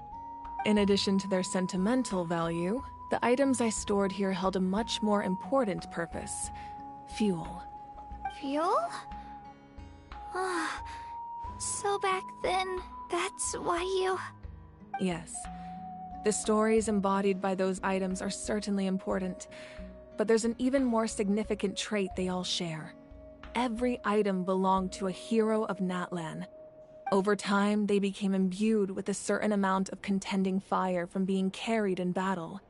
On their own, each item's power is limited, but together, their combined effect can prove quite useful in a dire situation. By burning those items, I was able to activate the contending fire stored within them to open the boundary between the two worlds. It was a rather crude approach, so all their power was depleted in an instant, as you can see. But weren't they all precious treasures? What about their stories? That's exactly why I dragged you all here. No matter what, I never wanted the Pyro Archon to have to use that power. Oh, I'm so sorry. You have nothing to be sorry for. You all deserve my thanks, actually. If you hadn't saved the totem pole, that area of the Night Kingdom would have been forever lost to the Abyss. And then, it would only be a matter of time before the Children of Echoes was met with disaster. Besides, when those heroes entrusted their belongings to me, or the Pyro Archon of their time, it was out of a desire to contribute to N-atlan's survival. If they knew those items helped save the present-day heroes of N-atlan, they would not mourn their loss. Even when you put it that way, I still feel bad. There's no need. Remember what I told you about time? The people and the events of the past are never truly lost to us. We simply carry them with us in a different form. In that sense, we didn't lose anything at all. If you still have regrets, let them fuel your resolve in the battles to come. Your deeds will become new legends and nurture new forms of power just like the items once stored here. Well, we'd still like to return the favor. Well, if that's the case, just treat me to a drink sometime. Now that Kachina has returned, we can finally hold the victory feast and celebrate your team's triumph in the Night Warden Wars. And we could all use the rest, that's for sure. Plus, you'll be able to silence everyone who doubted you once and for all, Kachina. Still, now that I know the danger we're facing, having a victory feast doesn't feel right. Try not to let it get to you. It's important to stay calm. Worrying about it will only affect your judgment. All right. You should head out. I'll join you in a bit.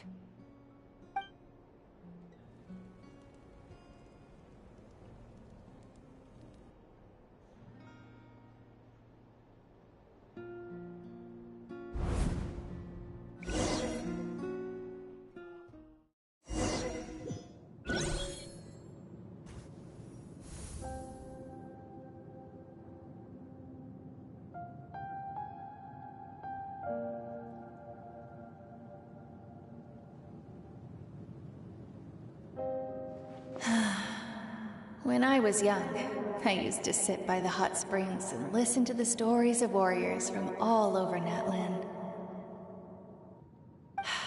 They attract people from all walks of life. Friends come easy here, no matter what tribe you're from.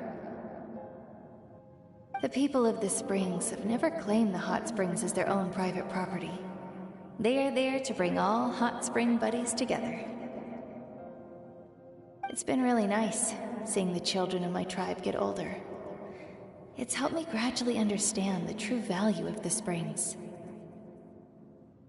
I've witnessed their energy, their determination, their absolute passion for life. Even when they cause trouble, I never managed to hold on to my anger for long. It's unbelievable how quickly they worm their way back into my good graces. I'm certain Mualani will become a great warrior when she grows up. She possesses infinite potential. I can see it. One day, when I'm no longer in fighting form, I'll come here and tell stories to all the children, just like those warriors did for me. So, you better get busy, Pyro Archon, or I'll end up running out of stories.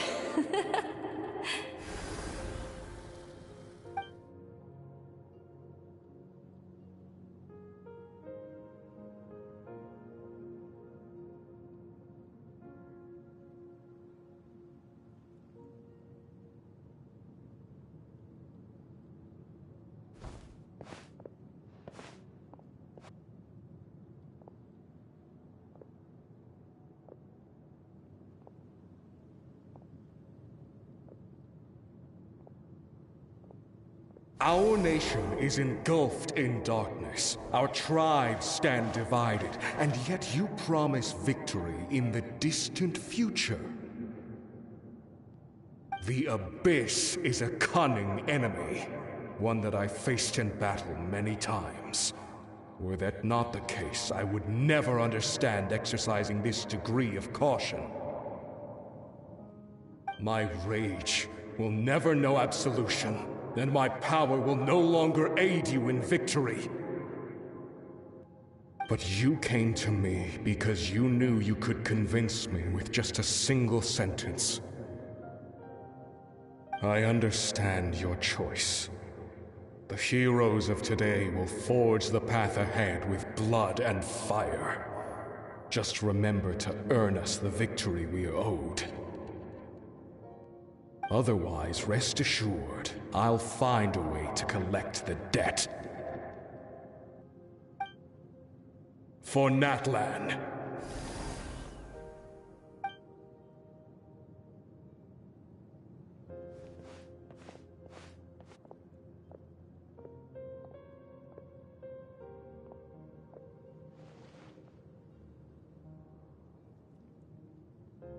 So, you're gonna head 500 years in the future to serve as the Pyro Archon again? But what about the you from right now? You're just gonna die? You can't ask her those questions and expect her to answer, my dear. The decision is hers to make. and she deserves our support. We will do everything we can to rebuild the tribes. Don't you worry. Even across time, we will all do our part to fight for N-atlan's future. Yeah, Mom's right.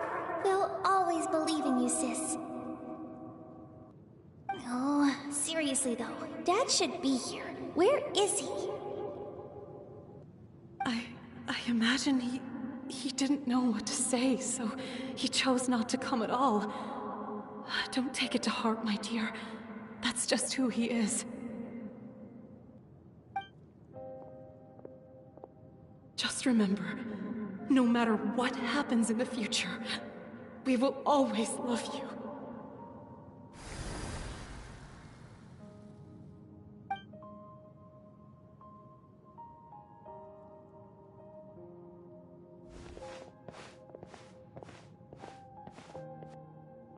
I'll come find you one day. I know I can't live that long, but I'll think of something. There has to be a way for us to meet again one day. If there's an answer out there somewhere, I'm gonna find it. So, don't forget about me.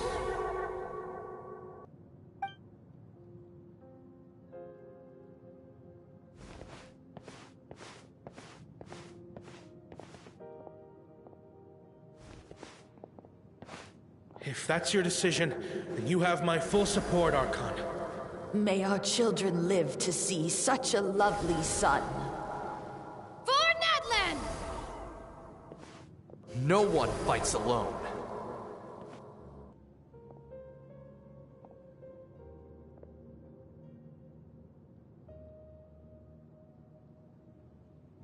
The rules are my legacy.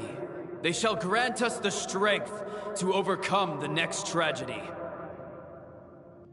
War forged the 6 tribes, taught us how to fight, instilled in us what it means to love. Who will be the one to bring this to an end?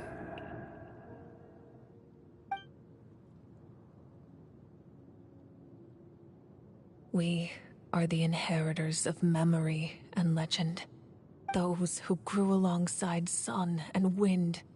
Those who forged our own destiny and future. That is N-atlan's fire. The lifeblood of our nation.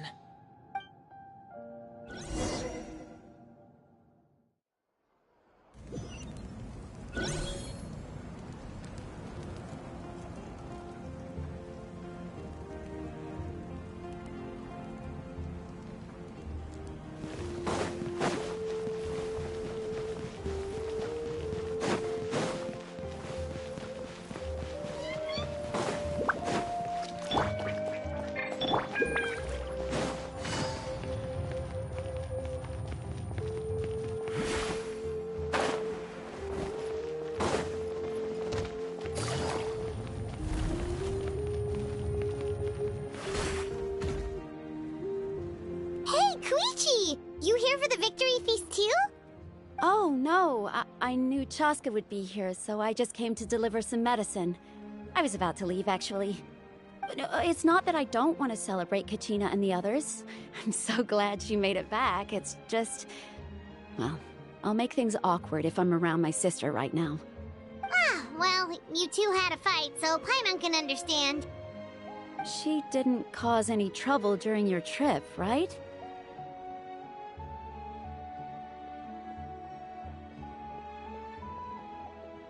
Yeah, she was super helpful. She gave us a lot of useful information about the Abyss. That's good. That's all I needed to know. Is there a reason you asked? You were pretty outspoken when we first met, but now it's like you're holding something back.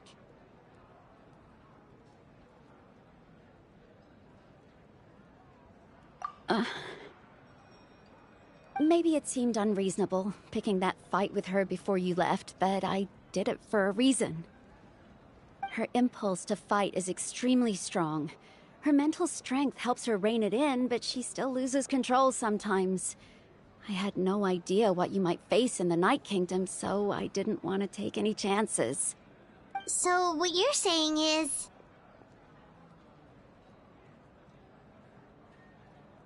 Okay, so maybe it sounds a little stupid, but it works pretty well. It helps her keep her cool for a little while, at least. Anyway, I'm just glad you were able to make it back safe and sound. That's all I wanted. What? Do you really have to go that far? Can't you just talk it out? No way. Chaska never opens up about her own pain, especially to her family. She can't learn about this, or it'll be even harder to help her. I appreciate the understanding, and don't worry. I'll find a way to help her ease this burden. Anyway, I need to get going. Enjoy the celebration. Oh, and if you ever need a doctor, you know who to find. Huh. Who would have thought there was a deeper reason behind their arguing?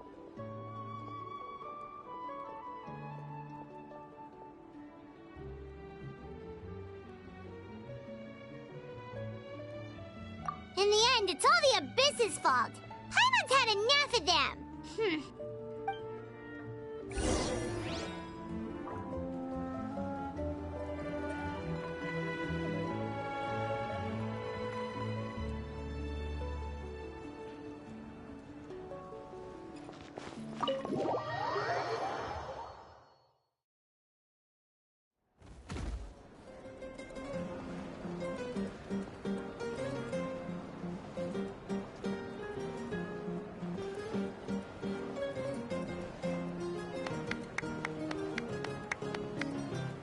Let's give a huge round of applause to our brave young warrior, Kachina! Woohoo! Well done, Kachina. Thank you, everyone. I'm so glad I finally made it. I always knew you could do it. With so much potential at your age, you have a great future ahead of you. You're one to talk. Don't think I didn't know you were the first person to abandon your team. I'll be dealing with you when we get back. I had no choice. My friend invited me. I couldn't just say no. Oh, really? So you weren't just trying to get ahead in the first round? I wasn't, I swear. I just happened to find that bearer injured in the wild, so I stopped to bandage his wounds.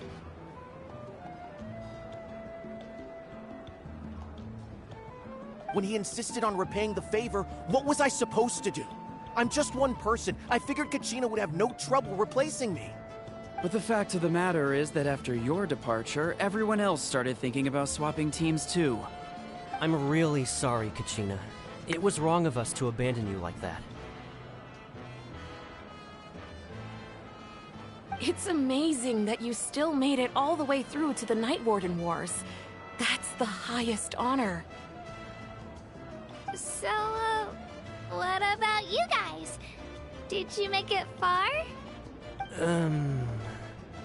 Our team captain drank too much the night before the competition and turned up late to the stadium on the day. We got disqualified.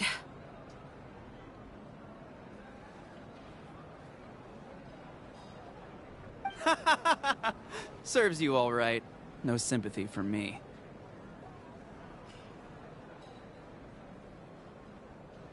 All right. There's no need to be like that, Uncle Pakal. Dear friends, I'd like to say a few words. Firstly, I'm grateful to my friends and our great Archon for helping to bring me back. This traveler and his companion Paimon are some of the strongest people I've ever met. If they were allowed to participate in the pilgrimage, I have no doubt that they'd win the whole thing. They've agreed to let me learn from them. With their help, I believe I can become even stronger still. And let's not forget my good friends, Moalani, Chaska, Kanich, and Ayan-san. They all helped the Traveler and Paimon figure out a way to bring me back from the Night Kingdom. They too deserve to be called our heroes, so please give another round of applause for them. Thank you so much. Well said!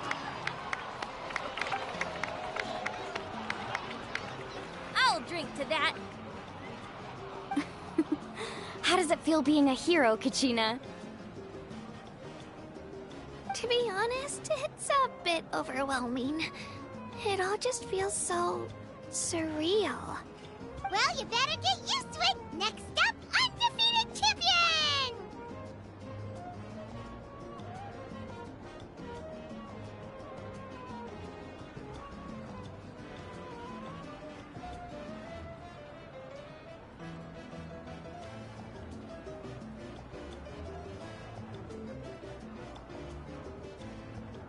Hey, please don't make fun of me.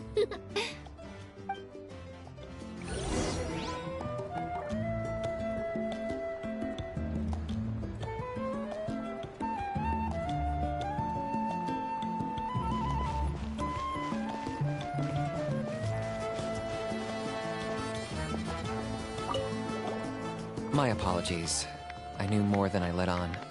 Everything comes at a price, and most heroes aren't people who set out to become a hero. If you cling too tightly to your goal, you end up losing things that are far more precious. But in any case, we're now on the same page. I wonder how long before the two final heroes appear. From the Flower Feather Clan and the Masters of the Night Wind.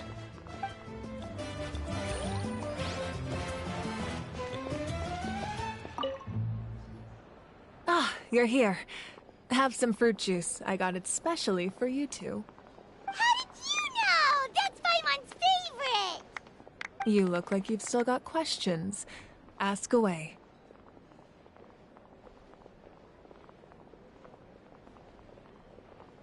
Because they had their own lives to live.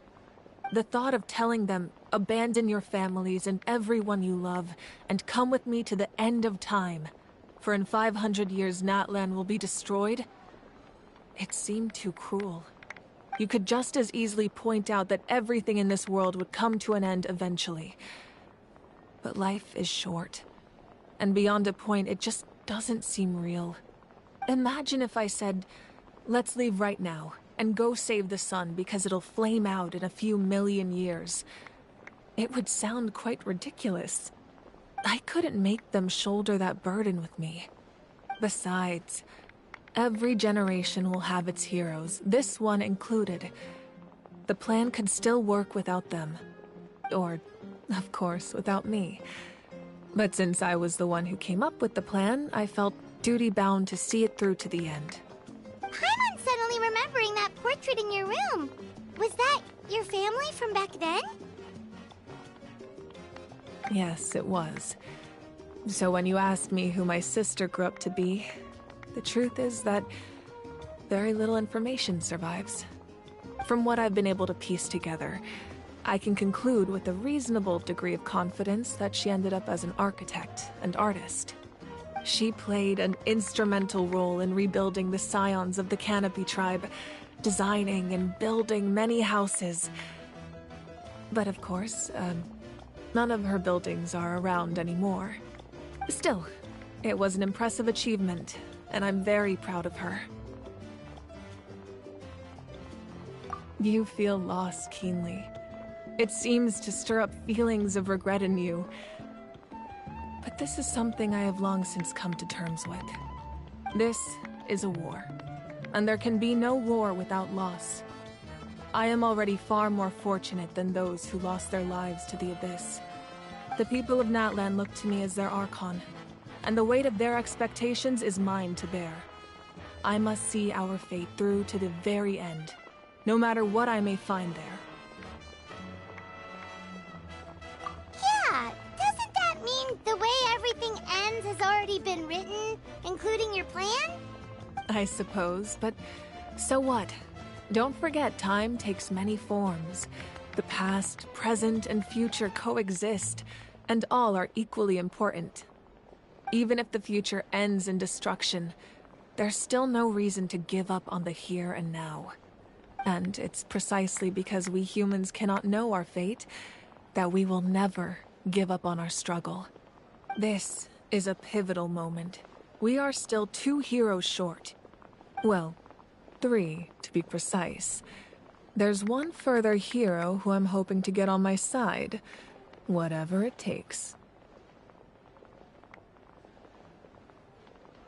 Your resistance to the corrupting power of the Abyss is truly remarkable. It would easily make you an all-important figure in the upcoming battle. If you agree to join us, you will not only gain my full support in your journey, but I will also forge a brand new ancient name for you. Ancient names can be forged?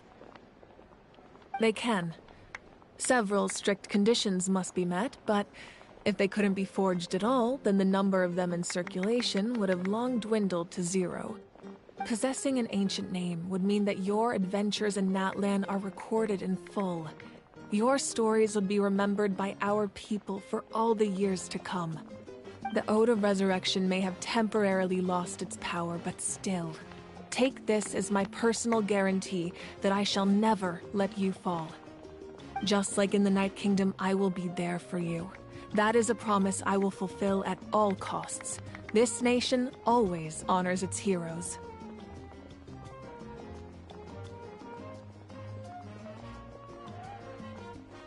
Yeah, we can't just ignore the situation here. Wonderful. Then I'll reach out to Shilonen right away. She's the one who will forge the name. We've never forged an ancient name for an Outlander before, but I trust she'll find a way.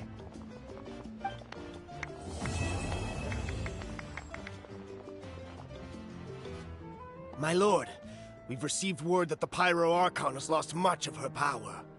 Although your injury complicates things, this is most certainly the opportune time to seize the Gnosis.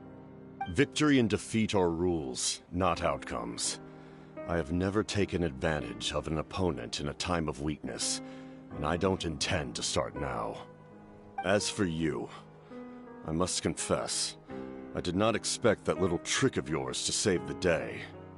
No matter how dense the fog, as long as the sun remains, we cannot turn day into night. She could have dispelled it. She simply chose not to. You don't have much time, and you're injured on top of that. What do you plan to do next? I'm beginning to see just how useful you may turn out to be. You heard something from here, didn't you?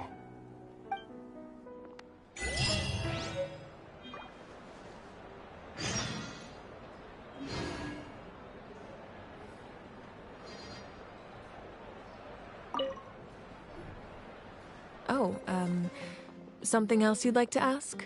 Well, our intel suggests he hasn't made any new movements yet. Although Kenichi's investigation helped us confirm that he's being aided by someone from the Masters of the Nightwind. I'm getting closer to narrowing down who that may be, but it's still unclear whether this person aided the captain out of willingness or coercion. If you learn anything about this during your adventures, please, let me know. Oh, something else you'd like to ask?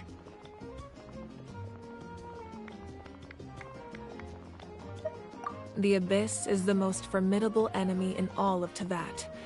In the beginning, it took failure and tragedy to even begin to learn how to fight back. All of the methods you've seen in other nations were developed based on experience and insight passed down over generations. We know them to work, but few of us actually understand why. It's the same for the method we use here in N-atlan. Ever since ancient times, elemental energy has been one of our most reliable weapons against the Abyss.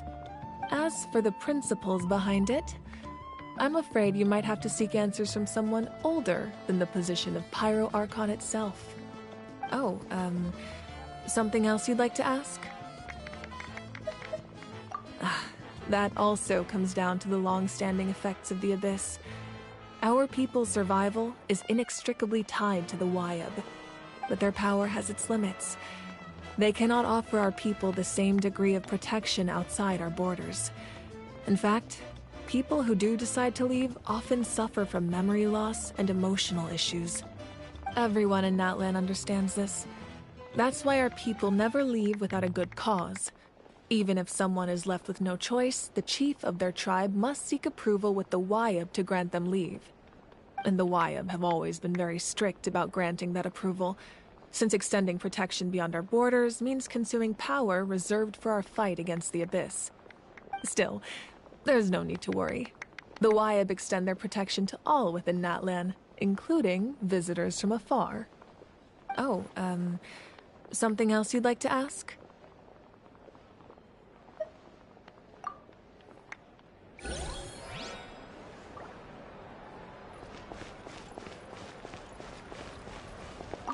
It's rare to meet travelers as strong and brave as yourselves. I raised my glass to you. Anyway, my sister's already gone back to our tribe. She has patients to treat. Oh, we actually ran into her on the way here and, well, Paimon just thinks she really cares about you. Yeah, I'm planning on visiting home myself in a few days. To tell her and the rest of the family that they need to be extra careful. I just hope they take it seriously. The Abyss has likely sensed your arrival in N-atlan by now. So exercise caution on your adventures as well.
Navigating the world is a whole lot easier with a few different entities to...